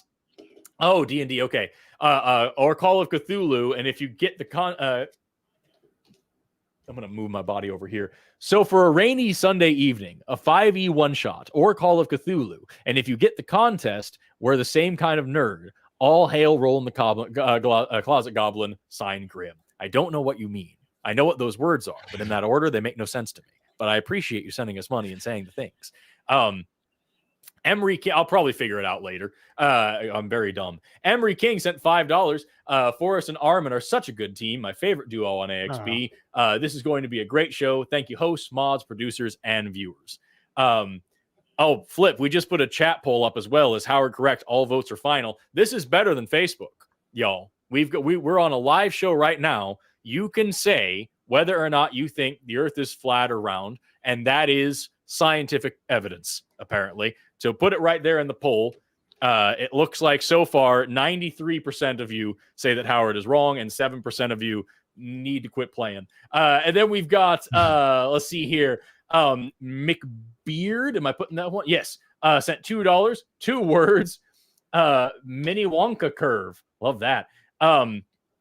Crony sent 500. Now it says that this is Danish krona, but I think it's Donkey Kong coin because that's the only thing that makes sense to me. I appreciate that there's an educator as enthusiastic as you, Forrest. Thank you very much. And such a knowledgeable person as you, Armin. That's so sweet. Willing to discuss and formulate great answers from a biologist from Denmark. Thank you so much. I don't believe that Denmark is real. Because I did a poll on Facebook and they didn't say it was there. Nobody can give me proof of Denmark. Nobody can give me photos of Denmark. Why do you have, first it was Canada and now it's Denmark? What do you have against so many countries? Because nobody could give me proof of Denmark and Canada is objectively terrible. Squid Super Hunk sent $5. Squid Super Hunk sent $5. Forrest, please ask Howard about Heartstones. Monkey at Typewriter sent $5. Howard and the 7 days equals Jesus guy needs to get together and form a band, maybe with like 5 other guys. Then they can drive each other mad. There's 7 members of the band, and there's 7 days in the calendar, and there's 7 celestial bodies. And Forrest has 7 letters in it. Forrest. I'm Jesus. And then we've got One Jot Jason sent $5. It's time for Howard to pay Simon Dan for debunking his claims so many multiple times. I didn't know that's happened, but that's great. We've got Python Plus sent $4.99 in British money. Ooh, that's a whole thing. For Howard, go to the Shard of London during sunset. Your shadow on the wall will be taller than you because the sun is setting below the horizon. So many ways to verify science. Emery King sent $2. This is a fun for Forrest to get glasses. The problem is that those two issues. Number one is that the screen's over there. Number two is that I'm reading really fast and I talk too quickly for my brain and I stammer a lot. And number three is that I'm extremely stupid. And then finally, Min sent $4.99 for the sweet science facts. $4.99 in British pounds. 4 pounds and 99 ounces. God, that's stupid. And then one more just now, $5 from Night Song. I didn't know how you have I don't know how you have the patience for this. You have my respect. We also have your $5. Thank you very much. We've got a few more calls on the line that I want to get to. We're already close. We have a Muslim caller. Yeah. And I want to take them next, actually. We end the show at 6, right? So we're supposed to be, we have 5 minutes, 10 minutes. Are we going late? I'm cool with going late. Are you cool with going late? I'm cool with I'm cool with going late. We have more theist callers. So, yeah, exactly. I want to take both of them. Okay, so we've got the Muslim apologist is the name on the screen. Do I call you do I call you Mr. Apologist? I don't know. Who says Sharia will fix all our problems in the land? I'm just going to sit back and let Armin have fun. Welcome, the Muslim apologist, to AXP. You are on the air. Salam alaikum. Alaikum assalam. Wa rahmatullahi wa barakatuh. Hello? Go on. Yeah, so go on. You think Sharia will fix all our problems? How is that? No, he hung up. Can you hear us? He hung up. He just called in to say peace and peaced out. Did I scare him with the proper response? Oh crap! Someone else speaks Arabic. I can't do this. Damn it! I scared him. It leads me to believe, honestly, like that kind of thing. It sounds like he was preparing to bullshit us and didn't expect someone who actually knew what was going on. Oh my! I had Quranic verses prepared. I had because he was so stoked. I had like a wife beating verse from the Quran encouraging you to beat your wife. I had a Quranic verse telling you that you could take sex slaves in war. And I had the hadith to back it up to show because I was ready for him to be like, no, you have the wrong translation. And I had the tafsir and the hadith backing up that these are not the wrong translation, that this is actually justified interpretation of these verses. I was full on ready to go. Damn it, the guy backed out too fast. Best call of the day. Best call of the day. Fantastic. Well, I guess we have super chats then. We've got $5 from Squid Super Hunk, who said, much love for Forrest and Armin. Great pair of hosts and people. Thank you so much. $5 from Joshua Everett. I'm cold. Where's that local sun when I need it? Thanks for all, gents. Yeah, you can buy a local sun at your Walmart. You plug it in, it passes oil around. It's real great. For real, though, local sun would be a good name of a heater brand. Kim Gaston sent $9.99 of their cents. Forrest, have you said that Jesus, you have said, God, man, I really have a problem with reading today. I think I need to go to bed. I haven't slept in a while. You're better than me. Don't worry. $9.99. You know what, Forrest? This is a good thing. When English is your second language, like me, every time you read something wrong, and then you never get embarrassed. Like, hey, English is my second language. You can't make fun of me. There you go. Yeah, my dad's native language was German, and he used to just do that all the time to get out of it, or he would fuck with people. So he would sing. He was a musician, and he would sing that song, tall and tan and young and lovely, the girl from Emphonema goes walking. Only he would change the word and say, the girl from emphysema goes walking. And everyone come over and go, Heinz, no, you can't say that way. And you're just, so that's the Austrian way to do it. That's But we've got Kim Gaston said, Forrest, you have said that Jesus loves you is hate speech. It's an exaggeration of what I said, that it's a hateful thing to say, in my opinion. But yeah. I wouldn't call it hate speech because of the specific implications of those words, but that's not beside the point. Can you explain, is it any different from Buddha loves you or Dumbledore loves you? Why ex-Christian here? Yeah, the reason why I say that phrases like Jesus loves you or God loves you or anything are hateful, hurtful, cruel things to say is because I understand that Christians saying that believe that it's very kind and inclusive and loving, saying that, hey, you're loved, this thing that the divine creator of the universe, the Lord and master of all of creation cares specifically about you. That's what they're saying, and that's what they're hearing, but they're only saying half of the whole statement. That the whole dogma is Jesus loves you in spite of how evil you are, and he loves you so much that he'll torture you forever if you don't love him back. The foundation of the Christian dogma is that we are born sinful. We are naturally wicked, evil, broken, malignant things that deserve eternal torture in a lake of fire. We do not deserve the love that we receive from God. We are disgusting, wicked, depraved, evil things, and only through contrition and begging for forgiveness are we given the grace of eternal paradise and all these things. And hell awaits if you reject this offer, this mob boss, demand for protection money. And so to say Jesus loves you, again, I understand that for a lot of Christians, it sounds like a very kind, warm, inclusive thing to say.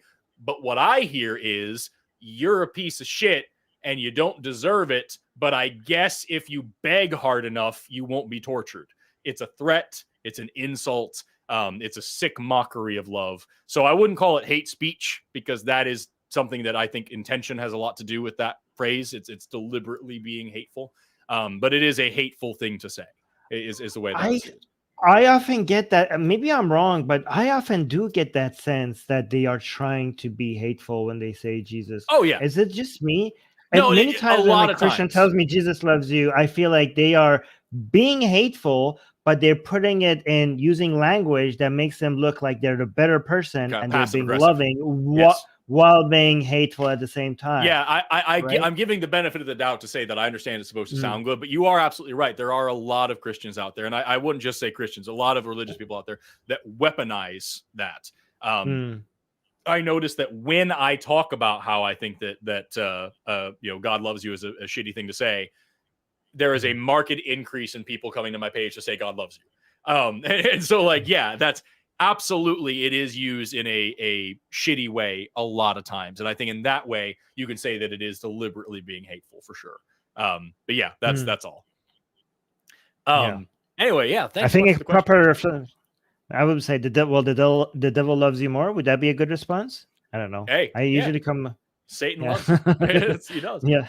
Satan, and that's the thing. It's the Satan character in the Bible is somewhat multifaceted, and there's so many different parts of it that the first humanist. Yeah. Well, that's the thing. Is like there's you can argue about the semantics about whether Satan means adversary or if it's actually a dude, and the difference between Lucifer versus Satan versus this and that and the other. But like the actual character to me just strikes me as like the character of Prometheus, the first Prometheus Brown. Prometheus, yeah. Just fire represents technology, and apple represents knowledge. So both of them are Even in Genesis, they equate the serpent to Satan, which it never specifically says the serpent is, but like the point is like all that happens is God tells a lie and says, when you eat from this tree, you will die. And the serpent says that no, you won't. That's all the only thing, the temptation of the devil is just telling the truth. And like that. Well, also that you will become like gods. Yes. Which we kind of did, but not with science. You're able to think. Right. That's I love. Yes. I think it's Isaiah 14:14. They're quoting Lucifer, and they say that the reason why Lucifer is so evil is they say that you have said that I will soar above the heights of the clouds. I will be like the Most High, and like what a wonderful ambition. I'm going to achieve great things. I'm going to be so powerful that I can make big changes in the world. I'm going to do good things with it. And my only ambition is to set people free and to make sure that they're not slaves to you're supposed to feel you're supposed to feel worthless, nothing, disgusting shame. That's the proper feeling. That's to have the only way to achieve grace is to feel like absolute dog shit and beg like a beast on your knees for scraps at the table. That's exactly right. And that's why I have such a problem with it. Yes. Look at Jesus's message and the devil's message. And tell me, who loves you? The person that tells you that you are worthless and nothing without me, and I'm loving you even though you don't deserve it. Does that person love you, or the person that says, here, sets yourself free with knowledge because you have so much potential? If you're not bound and if you set yourself free, you yourself have so much potential. You could rise so high. Yeah. Who loves you? Which one Exactly. of these characters actually loves you? That's what really gets me is like if I describe this the apologetics that I hear all the time, and like no part of what I'm saying here is a straw man at all. I want to really emphasize, he causes pain and suffering because he loves me. He's testing me to make sure that I'm good enough. I'm worthless without him. I'm weak. I'm stupid. I'm ignorant. I rely on him for everything. I give up all of my free will to make sure that he is happy and he's happy. I only do what he says, and he only causes me pain because he knows more than me. And I'm just everything that I just said is describing an abusive boyfriend. And yet that is the foundation of the faith. And then you have on the other side, the character of the devil, who's just saying, think for yourself and do your best. And I don't see how that's the bad guy. And you could do so much by yourself. Yes. If you just have knowledge, make mistakes and try to do better. Don't strive for perfection. Just try your best. And like that's the one thing that I've said on the show a few times is like if I was the devil, if I was actually the embodiment of evil in this world, what I would do is, number one, I'd make sure everybody believed in me. I would say things like the greatest trick the devil ever pulled was convincing people that he didn't exist, so that everybody thinks they're beating me by believing in me. I want everybody to feel powerful for believing me. I want everybody to think they're getting a leg up on me by believing that I exist. And then all I'd have to do is convince everybody that I'm God.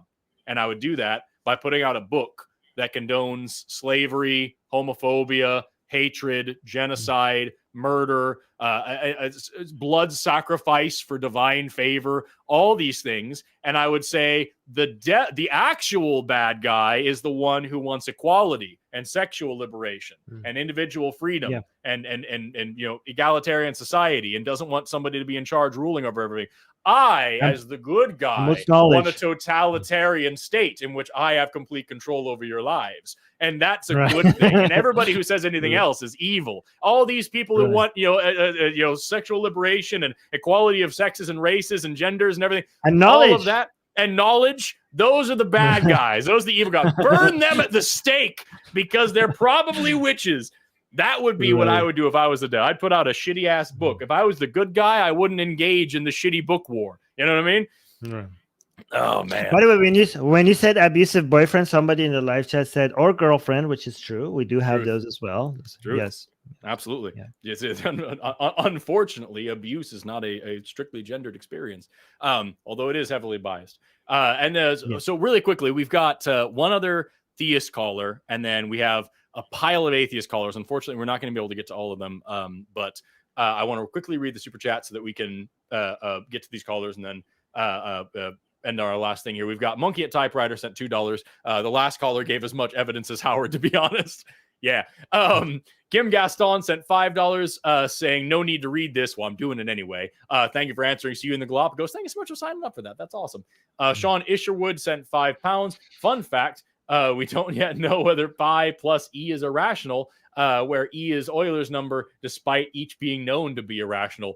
It would make sense that they were, but it's one of those things that I guess you just, how on earth would you test it, Honey Blake DeBoss then sent $10. Pseudoscience question here. Can I be born at a certain time of the year?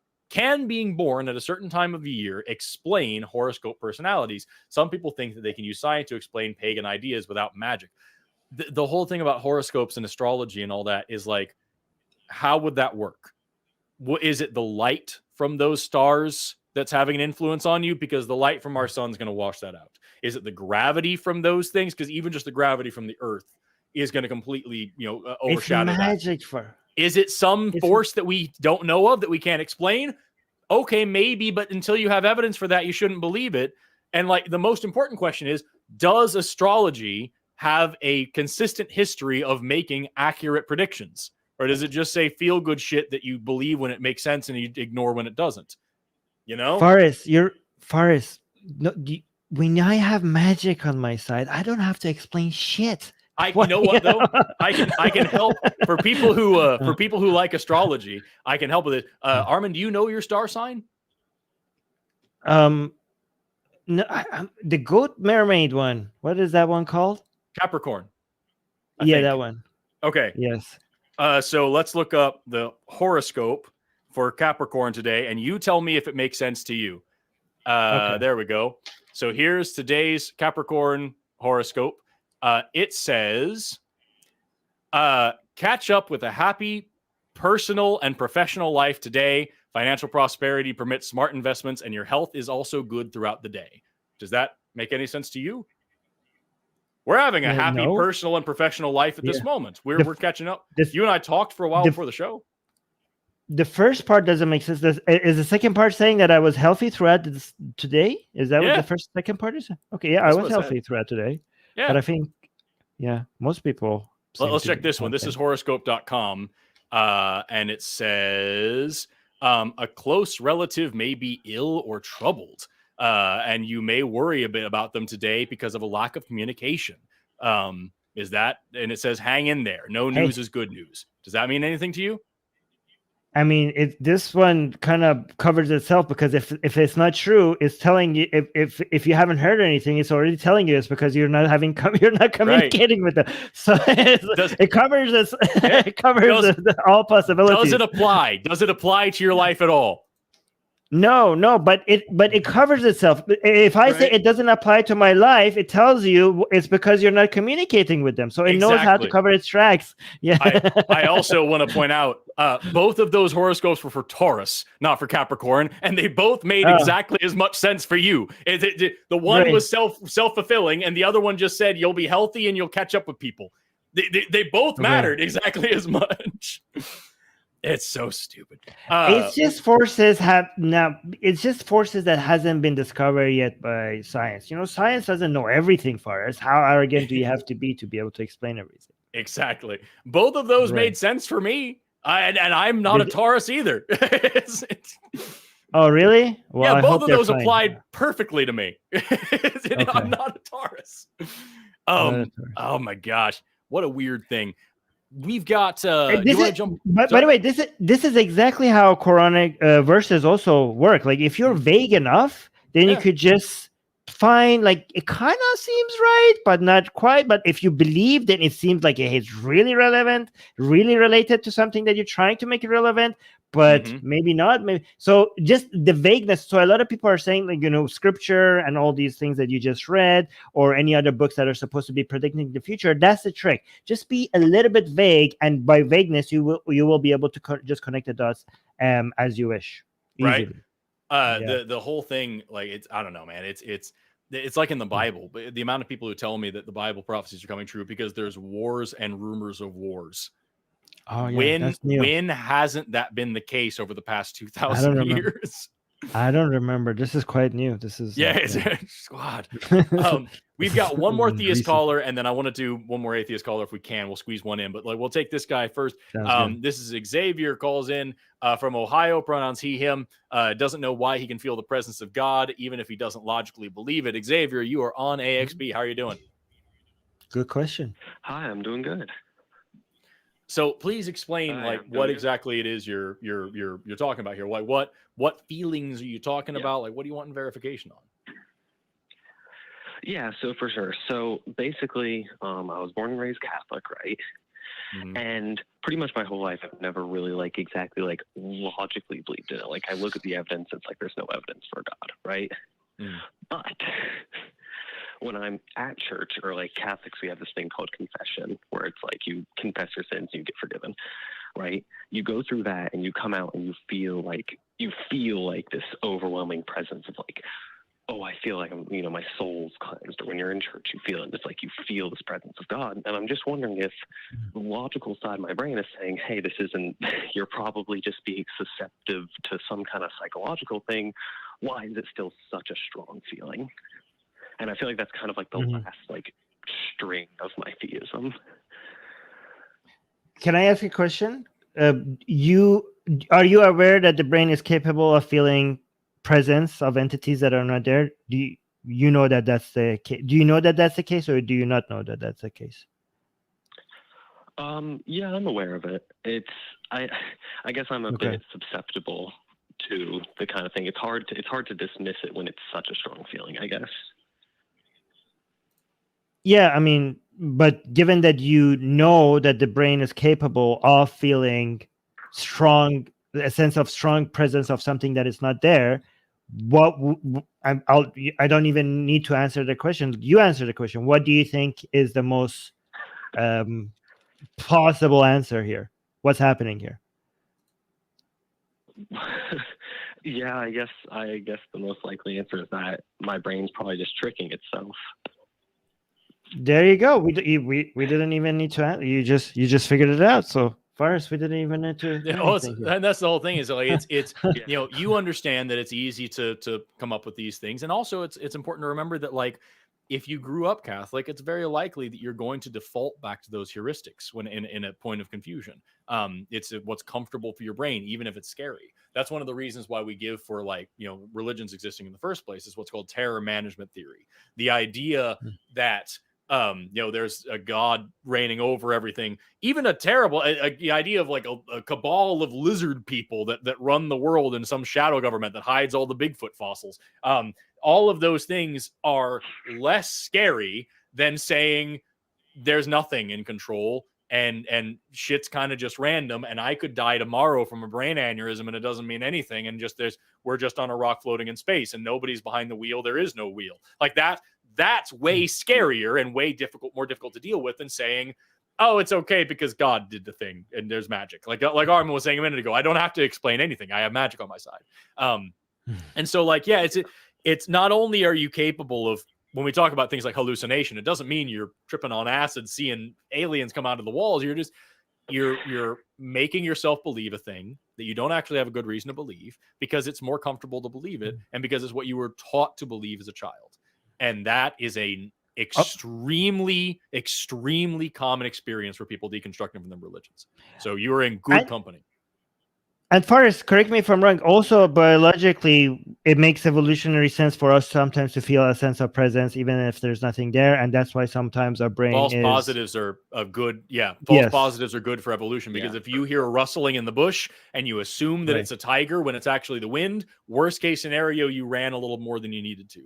But if you assume it's a wind when it's actually the tiger, you're lunch. And so like. That's why one of the explanations for psychological phenomena such as apophenia and pareidolia, where we see patterns where there aren't actually patterns and we derive meanings from meaningless data and we see faces and things that aren't actually faces. It's because getting those false positives actually had an evolutionary benefit. And so now it's just kind of a bug rather than a feature as it used to be.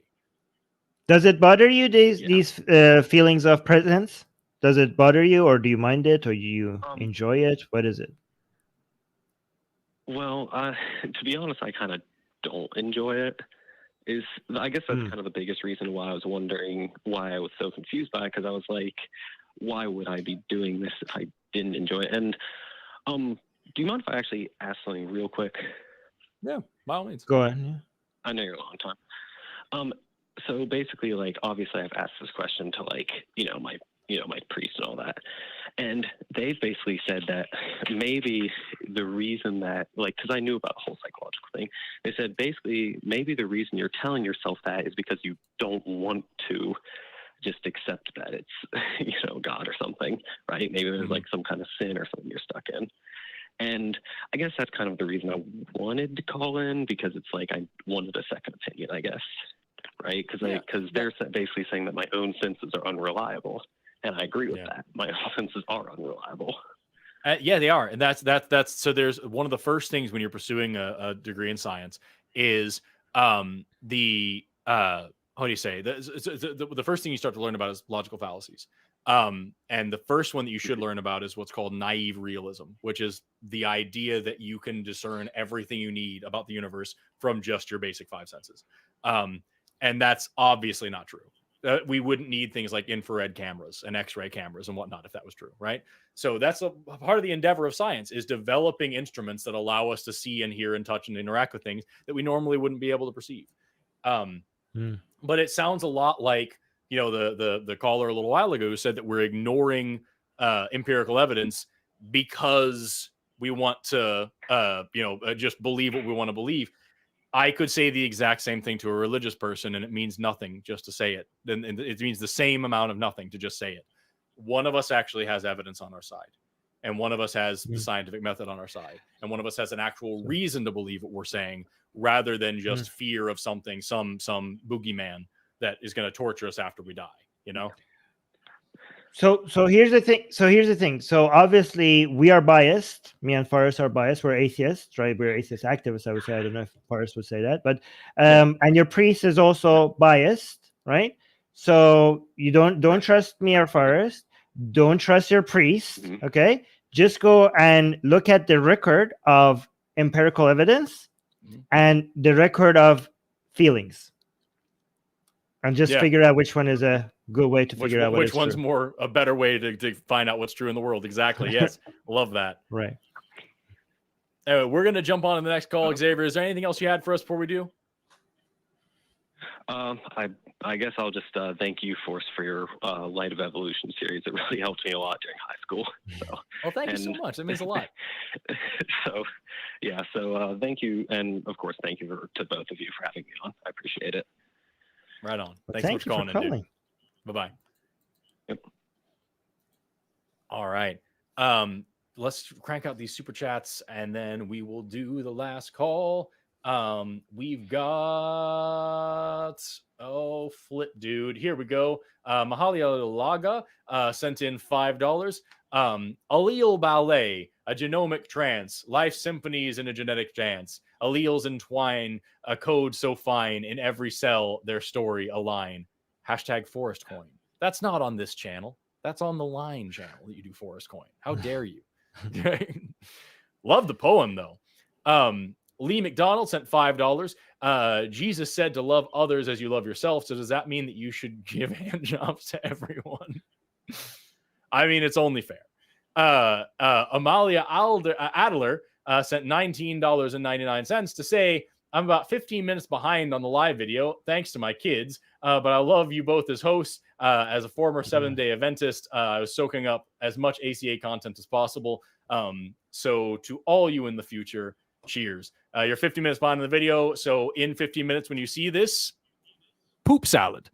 Think about that. Native Atheist sent $20. As an Okie, we need more of this programming. Also, as an Okie, I agree. Mighty Thimble sent $10. Forrest, due to your thoughts on the Paradox Institute and their criticism of your sex and sensibility video. I don't have many thoughts because I didn't want to watch 4 hours of someone trying to pick apart a 30-minute video. I did watch a couple of parts of it. And like, there's one point in the video where I say something like, if you have testes right now, here's why. Very clearly just kind of doing fun language, just speaking in a fun way. And they go on for like 10 minutes about like, how does he think that this can change and that it can be this and that and that you can just have testes in one moment? None of this. It's just really disingenuous criticism that very clearly is just a live reaction to get views. That said, I'm actually remaking that video because that was the first long form video essay that I ever made, and because it was my first one, it wasn't the best. I'm banging on the table so long over the whole thing. There's the same music in the background the whole time. I'm really loose with my language. There's several parts of that video that are worthy of criticism where I'll say gender where I mean sex, or I'll use those terms too interchangeably, or I'll talk about gender when I mean gender identity or gender expression. And it's because like I said, it's my first video ever in this, and I was really loose with the language in it. So I don't retract any of the data that I used or any of the info, but I think it definitely could have been presented better. So I'm actually working on a remake, and I have been for a minute, and I'll come out hopefully this year. Hopefully, I said that last year too, but I just wasn't done with it. But yeah, it's not really a compelling. I didn't see any compelling arguments from that from the parts that I watched. But I also kind of got bored of it after like the 30th time that I said something that was obviously either silly and they took it seriously, or that they dug really hard into something that didn't need to be dug into at all. Or they completely misrepresented what I was saying in order to make an argument that I didn't make. Weird stuff. Lee McDonald sent $5. Why are old people always reading the Bible? Because they're cramming for finals. I love that.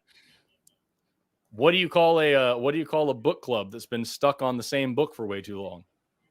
Church. A Bible club? Oh, okay. Yeah.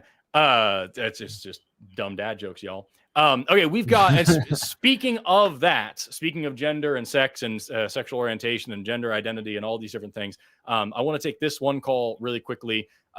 It's from Jess, pronouns she, her, calling in from Iowa. Says she's dealing with her religious family members, very religious family members. Dad is a pastor and doesn't respect my gender identity. Jess, you are on AXP. How are you doing today? I'm great. How are you? I'm good. So do you want to tell us a little bit about a thing, or do you want me just to like ramble off some resources for you? Yeah, no, I want to tell you a little bit about it. First, before I get started, sure. I'm really happy to be on here. I've been watching for a little bit now, and Forrest, you're an amazing creator, and I really appreciate how well you're able to explain very complicated scientific things in a way that's very easily digestible. It's really helped me. I appreciate that. I can't wait to disappoint you. So when it comes to this whole situation, I'll keep it as brief as I can, but my family is, very religious. My father is a pastor. My sister-in-law is also a pastor. And I came out of that pretty religious as well. And I actually went to a private Christian college, which is the place that I discovered my gender identity and came out as trans. Great place. Congratulations.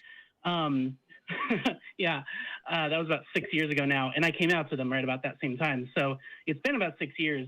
And next week is my birthday, and I'm going to go to dinner with them. And I'm going to basically tell them, it's been 6 years.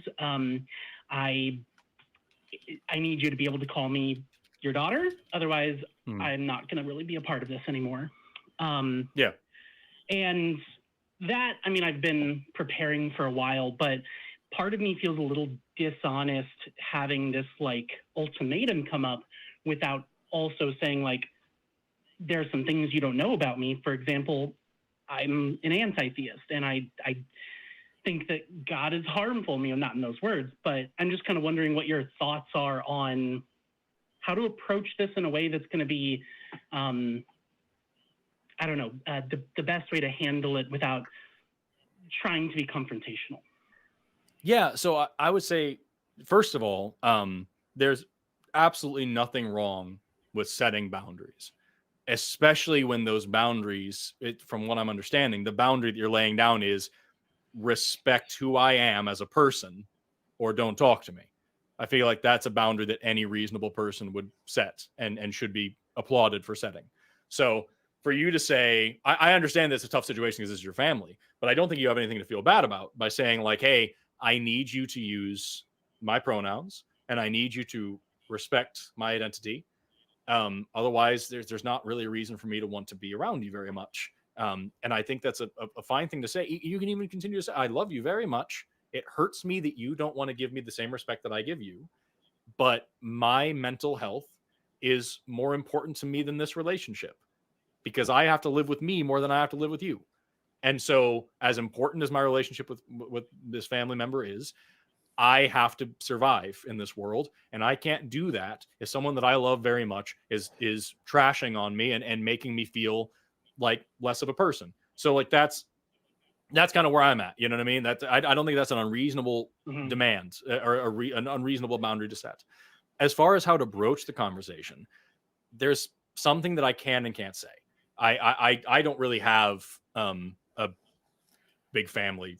I don't really have any family at all from my birth. My family is what I married into. My wife has a big family, and that's great.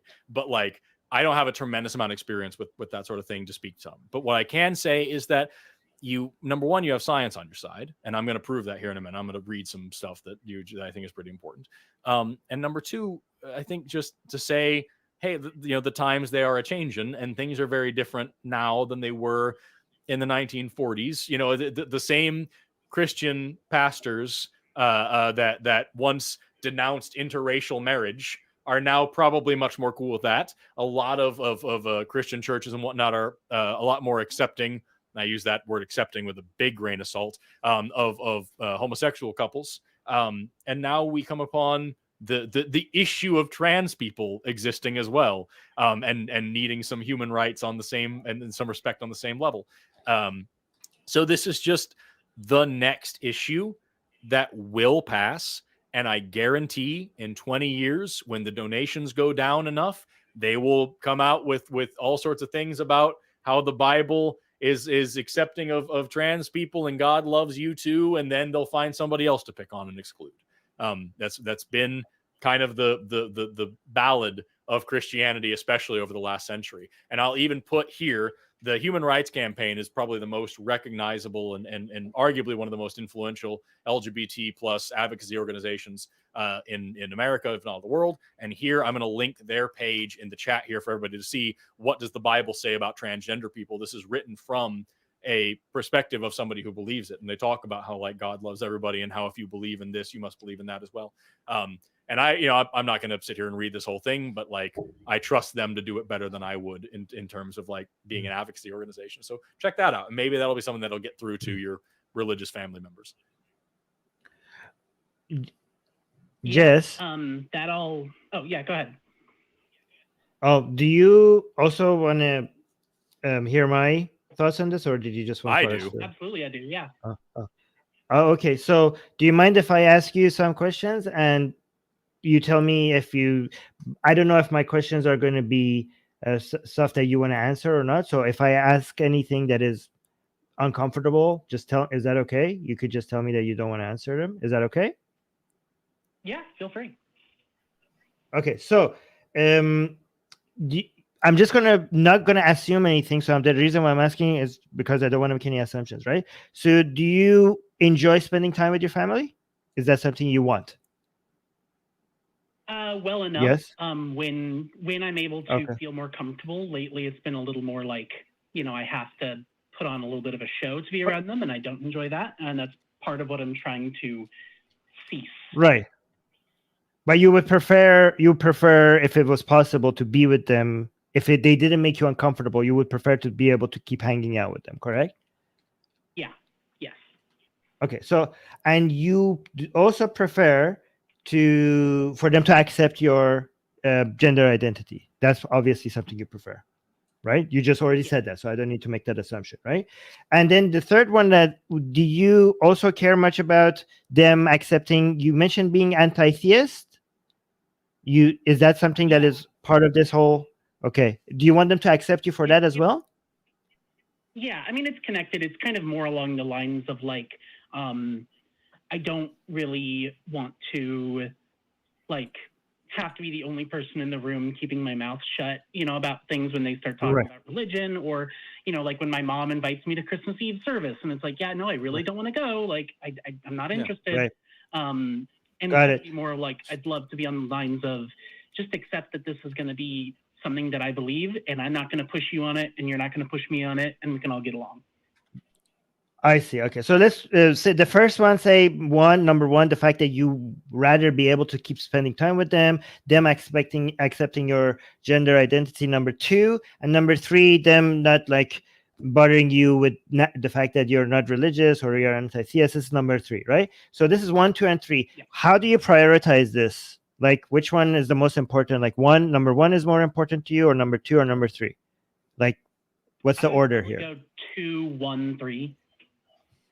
Okay, so this really helps, right? So just prioritizing this, you understand that because them accepting your gender identity is a higher priority than you spending time with them, then you are completely, you're doing yourself a service if you cut ties with them because you understand what is your priority. So I don't know if this helps you, but for me, it always helps when I write down the things that I want, and then I put them in order on how important it is to me.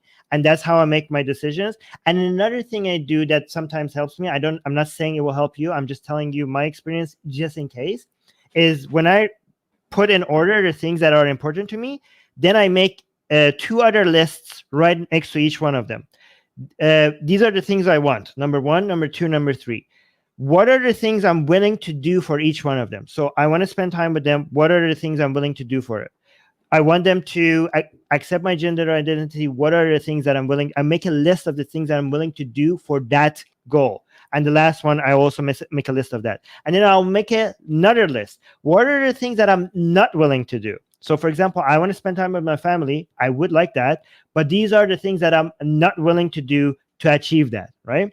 Or number two, this is something I want. What are the things that I'm not going to do for that goal? So one reason I find, at least for me, again, I don't want to say about everyone that I'm talking to, one reason why I personally get anxiety, like the source of anxiety, is not knowing what I'm doing or why I'm doing it. When I just find when I organize my priorities on a list, on a piece of paper, and then I also list the things that I'm willing to do and not willing to do for each one of them, it's just, even if it doesn't work out, the fact that I know what I'm supposed to do, the fact that I have a step-by-step process of the things that, if this happens, I do this. If this happens, I do this.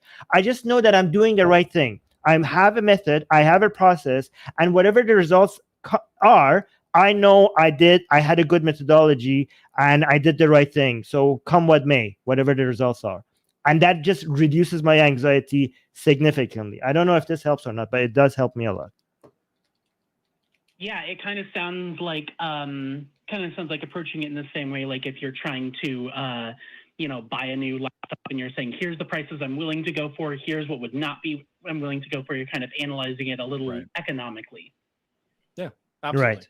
And that's for me, like I think it's I not to parrot what Armin was saying, but yeah, I think that's kind of like I have family members on my wife's side that are very religious that don't know that I'm an atheist, and they would be deeply upset to know that I was, and to see that I did this show, they'd shit a cow. And like, so I just don't talk about it. And I did, when they go to church and do church things, I just don't show up, and I'm just busy, and that's fine, because they're old and they're set in their ways. And the best case scenario of me explaining my, part of my career to them is that I make an old woman very sad and nothing changes. Otherwise, it's just not worth it to deal with it. So like, yeah, seeing how much each of these individual parts of your identity are worth it to expose and to express and to deal with, that's an important thing.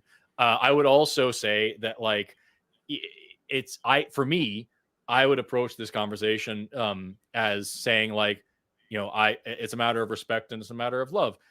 I don't believe in your God, and I believe that your religion is harmful, but I love you enough and respect you enough to not make a deal about it and let you do your own thing, because what's more important to me is spending time with you and having you in my life. That's very important to me. I hope you can do the same. You think that my belief is irrational and that I'm going to go to hell and all these things. Please love and respect me enough to let me make my own choice and to not try to push me into anything any more than I'm trying to drag you out of a church. That's how I would go with it. But that's just me. Whatever you think is best from there is up to you. Yeah, no, that's very helpful. Yeah, I really just make sure not to use that same argument whenever you're talking about being trans, because then that fuels the fire of people saying, "Oh, yes, this whole trans thing is a religion, of course." Blah blah blah. Yeah, you gotta avoid that. You gotta see the bad arguments before they come. Yes. Yeah, and that's the problem is, my dad is a big debater. He used to teach English and was a debate coach when he was doing that. And so he loves to get into the debates with me. And, so when I first came out to him, he'd always have these like, well, but what if it's just that you're depressed and all this other stuff? And I'm like, I don't know, Dad, it's been 6 years. I think at this point, we're a little past. Is he a big debater or is he a big arguer? Because there's a big difference that I noticed, especially with parents like that.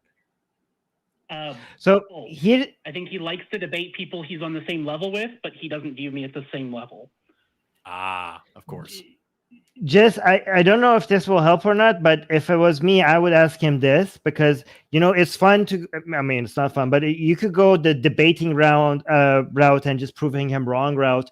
But there's one thing I would personally do if it was me. I would ask him, Dad, do you want to win this debate, or do you want me to stay in your life?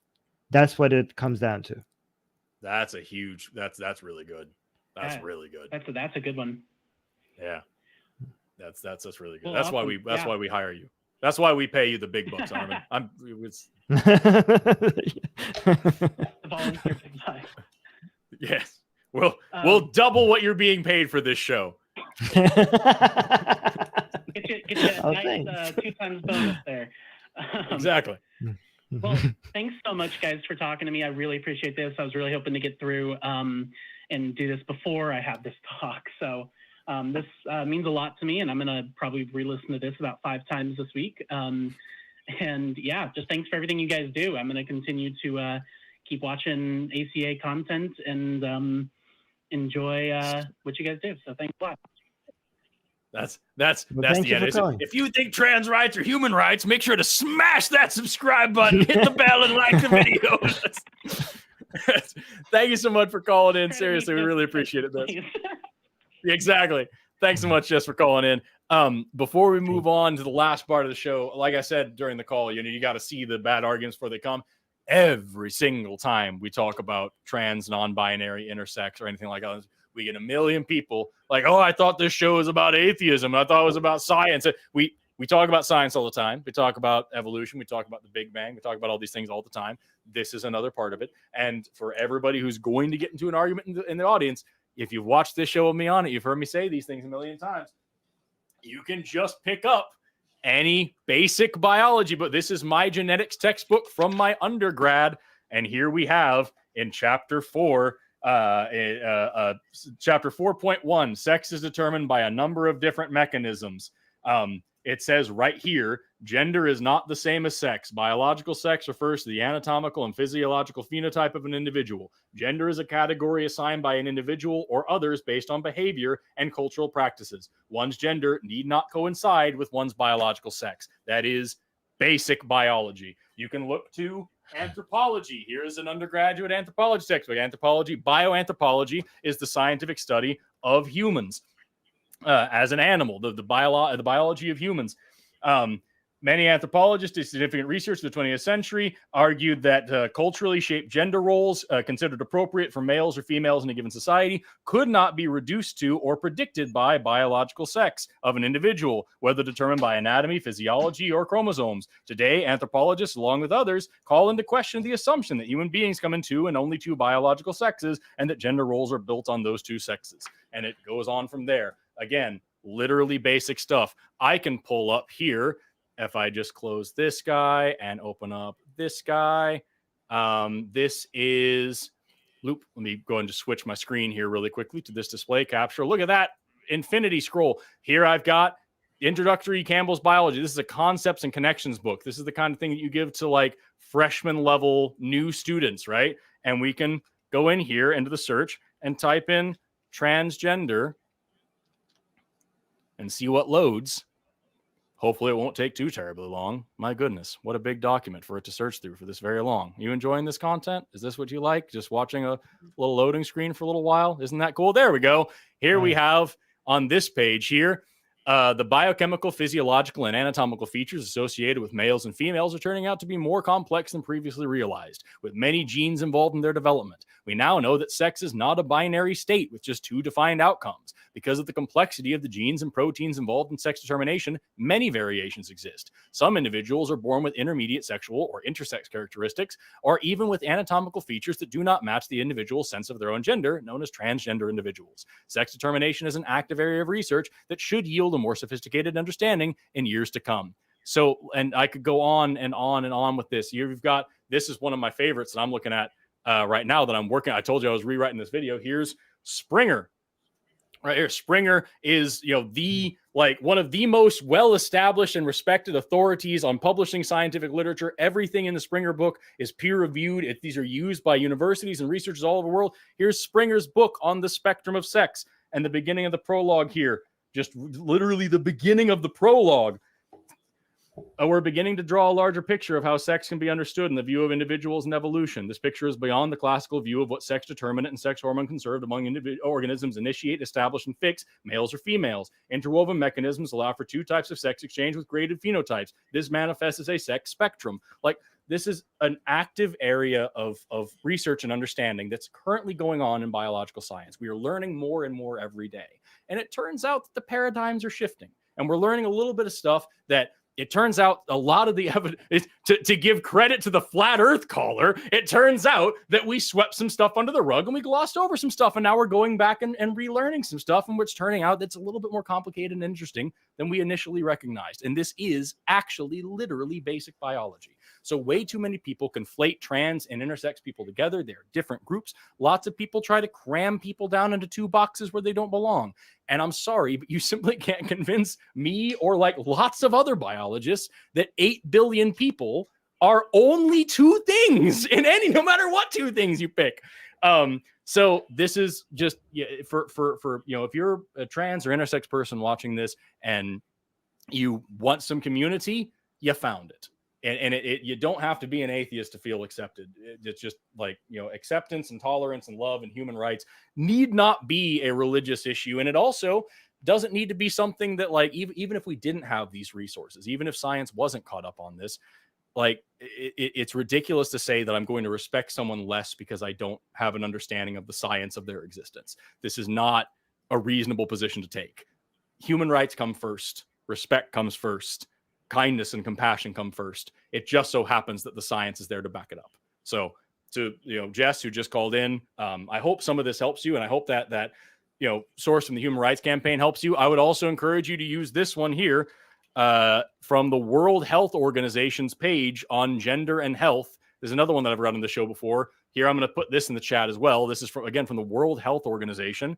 Let me put this in the chat right there. Gender refers to the characteristics of men, women, girls, and boys that are socially constructed. This includes norms, behaviors, and roles associated with being a man, woman, girl, or boy, as well as the relationship with each other. As a social construct, gender varies from society to society and can change over time. Gender interacts with but is different from sex, which refers to biological and physiological characteristics of males, females, and intersex persons. Gender identity refers to a person's deeply felt internal and individual experience of gender, which may or may not correspond with the person's physiology designated. Like, all of the World Health Organization is on your side here, dude. The American Medical Association is on your side. Science is on your side. And I'm so unbelievably happy to be living in this amazing time that we're progressing so quickly. There's just so much more to learn. And dude, I'm stoked as hell to be a part of it. I wish you all the best. If you're a trans or intersex person watching this, things are only getting better from here. And I'm so stoked for you in the future that you have. Congratulations on figuring out a little bit more about yourself. With that, sorry for going that fucking 10 minutes of me just talking. No, that was great. That was inspiring. It's so frustrating because like I said, I can just hear the comments. You know what I mean? Already. My favorite one is when I read these textbooks and people are like, "Yeah, but when were those textbooks published?" Because if it's new textbooks, they're wrong. New science is wrong. Old science is correct. Yeah, that's how it works. That's how it works. I don't understand how people say this has nothing to do with atheism. I mean, didn't religions make this relevant to atheism by being transphobic? Yeah, well, that's the thing is that, like, you have I'll put one more link in the chat here about gender diverse cultures. Countless cultures across the planet and throughout history. I'll put that link in the chat right there. Is a map of gender diverse cultures. Countless cultures throughout history have had more than two genders and have had diversity of like what gender. And even in our society, in what you call Western society, gender roles and norms and expectations have changed dramatically over the past couple hundred years. And yet, when we ask about this, it's like, no, this is just the way it's always been. And what that means is, this is what I've known in my life. These are the heuristics that I was raised to understand and use. And like, you have to ask yourself, does it make more sense to say that the historical record of one particular society and one particular worldview and one particular one particular religion and culture bulldozing across the world and massacring people by the millions if they didn't convert to their worldview, the thing that we know happened, does it make more sense to say that resulted in this sort of dominant hierarchy and heteronormative cisgendered worldview? Or is it just that all of these indigenous cultures around the world were all blue-haired liberals who just wanted to fight against the American dream and change the world and to bring about communism and all this other, you know what I mean? Like, what are you actually? It's again, like, just like the other one, it's a very expensive thing to say. to say that all of these other people either don't exist or are wrong, and they don't know what they are. You know, You are trying to explain something to people that are just finding excuses to hate other people. I don't think that that's the point of that's the point of the arguments that they're making. Yeah, that is really difficult. But yeah, with that, you want to go through the last super chats and wrap it up? Oh yeah, let's do that. Yeah. We've got Halo Master 1243 sent 10 theoretical Canadian dollars.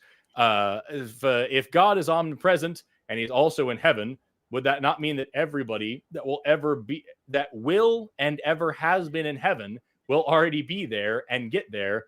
And how would that work? Yeah, to your point, this is something that we talked about. I think you and I have talked about this before, Armin. Is that like if God knows everything that's going to happen, then he already knows who's going to hell, and he made them anyway. And it doesn't matter if there's free will or any of that. He already knows you're going to hell, so he made you and kept things in line so that you would go to hell on purpose. Weird. Right. Also, if God knows everything, he himself doesn't have free will, so he can't be all powerful. So he contradicts himself. So he cannot exist. That is also true. Yeah. Smile Maker sent $6.99, also from the frozen caribou infested wasteland that is Canada. Armin, I love your work. Forrest, I'm excited to see you at Baja Con this summer. I can show you Canadian dollars. You keep your colorful ass dollars to yourself. Unless you send them to the show. Hey, you're the only country. You're one of the only countries that has the same color money. You know, you're the weird ones. You're acting. You keep acting like other countries are weird. You're like, oh, look, monopoly money. You're the only country I know of that has the same color currency. What the hell? You're the weirder people. Like, it doesn't even make sense. Why would you make it all green? You call it weird. I call it correct. A piece of linen smeared with chlorophyll is the only way to know that there's value in this world. It makes more sense if they're different colors. It's easier for me to figure out which one is which. There's numbers on them. How about you need the colors? Are you a baby? Just read the numbers. There's a number and there's a dead white man on every one of them. What could be more clear than that? There's Miranda Rensberger sent $5 more. Right. Miranda Rensberger sent $5 more. Please make sure Jess knows how many people are supporting her in the chat. Seriously, the chat was alight with hearts and love for Jess. That's so cool. We love that shit. And then we got some gifted memberships. Quantum Answer gifted 10 memberships. How incredibly kind and generous. It's very, very kind. Love it. All right, I think those are all the super chats, unless anybody sends in more right now. But we're on with that. Before we wrap up the show, however, we're trying some new things here. We're exploring new avenues. We're seeing how to be a better content creation machine for you, the viewer, to enjoy. And so with that, I think we have a voicemail that somebody sent in. Oh. Let's listen to that really quick before we wrap up. Hey, sounds good. I highly doubt you'll ever have me on. However, you can't have protein without DNA, and only things made of protein are sourced from created things that are made of DNA. And DNA is made of protein. And gas planets in a vacuum, that's violation of the second law of thermodynamics. And it always was. The universe is a violation of the second law of thermodynamics. And you guys should repent. That's my advice. There you have it. There you go. It's everything we know is wrong. Fun fact: DNA is not made of proteins. No. that's not nucleic acids. Yeah. You and I, we spoke a little bit before the show about this. There is actually a paradox in astrobiology being the study of where life comes from, where proteins are needed for the replication of DNA. We need like a DNA polymerase, for example. It was this enzyme that does this. And we need DNA to code for the proteins. And so there actually is argument between whether proteins came first or whether DNA came first or whether RNA came first. Which one of these things makes most sense? You can read about these if you just Google. What's that? the lipids, I thought, I don't know, when I was studying this thing, I learned that the first cells, the things that we had before cells was that membrane lipid thing that eventually an RNA in the primordial soup. Which one came first? Was it the RNA or was it the lipid around RNA? Lipids are naturally going to form a bilayer, a phospholipid bilayer. Right. Like that naturally forms, and that would give protective housing for whatever the first genetic material was, which could just squish up in there. So yeah, that's part of it. I'm throwing in here, this is the astrobiology primer. I just put that in the chat. It's free to read. It's not very long, and it's like some of the most up-to-date information that we have on what life's made of, where those things come from, and how things get started. So you can read about this if you'd like. And like, yeah, lipids. The cool thing is there's 4 major macromolecules of life: proteins, lipids, carbohydrates, and nucleic acids. Those things are made of individual monomers. Proteins are made of proteins are made of amino acids. Lipids are made of like fatty acids. Carbohydrates are made of sugars. Nucleic acids are made of nucleotides or nitrogenous bases. All of those things self-assemble on their own. And we've found all of those things on asteroids in space. So like if we were to boil down the formation of life through naturalistic processes to like 10 theoretical steps, we would have step 1, 2, 5, 7, 8, and 10. And because we're missing step 4, a lot of creationists are like, well, then you don't know anything. And it's like, we didn't know step 3 years ago, but now we do. And so like, just we're learning new stuff, and the absence of ignorance is not evidence. Is the thing. Just because you don't know a thing doesn't mean you do know God. This is interesting. First, you started this show with Noah's Ark, and now we're ending it with this. This reminds me. Let me bring them together. When I was a kid, I said something. I came up with a theory that blew my religious teacher's mind, and he loved it. I told him that I think Noah's Ark, for us in the Quran, for you guys in the Bible, the story of Noah's Ark is referring to how life started. I said the Noah's Ark story is a story about a time where Earth was, covered in water, which that's how Earth started. It was covered in water, right? And the Ark itself is representing that lipid, the housing, and the RNA, the animals on the ship represent the animals. So this God is showing, because eventually when the flood ended and the animals came off the ship, that the animals were the source of all life on Earth. So this is not a literal story. This is a metaphor for how the first cell started, the ship being the lipid and the flood being the state of Earth at the beginning, and the animals in the ship being a representative of RNA. And I just made that up. And my teacher loved it. And to me, even though it was very convincing to him, to me, it was kind of convinced me how easy it is to make up bullshit and make it sound profound. Yeah, you take that, atheists. Noah's flood is actually. I will put also in the chat. I made at the beginning of the show, I was going on a rant about like all the different things that don't make sense about Noah's flood. I just put there in the chat. There's this episode of React Theory that I did a little while ago about exactly that, and that rant went on for a long time. I love that example. Though. It's so good. With that, we got one more super chat, $10 from Adam Schrodron. That makes sense. You guys did a great job. Thank you very much.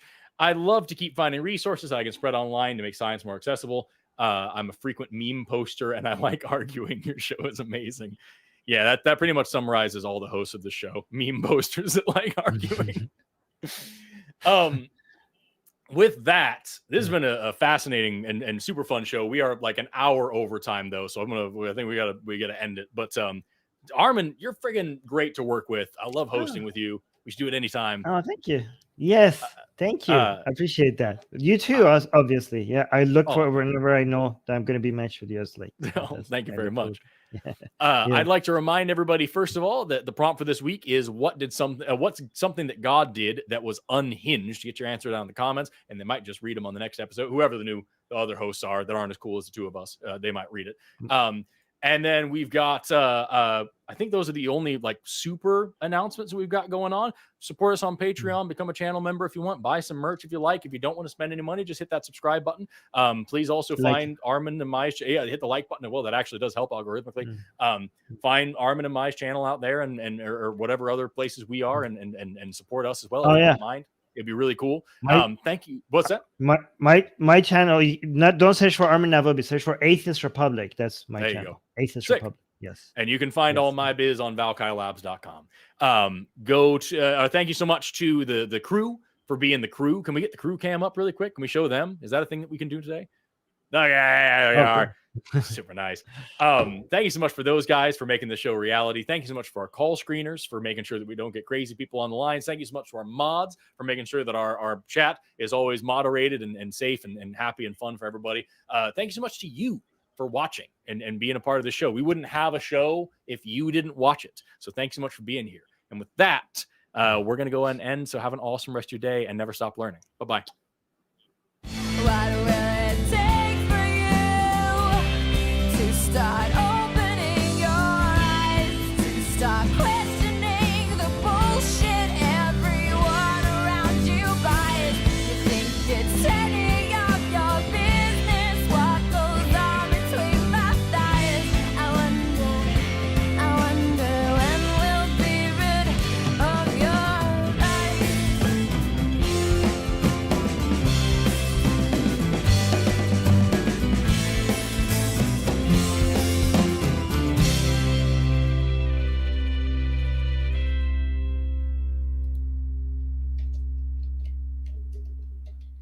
Watch Talk Heathen live Sundays at 1 p.m. Central. Visit tiny.cc/YTTH and call into the show at 512-991-9242 or connect to the show online at tiny.cc/callth.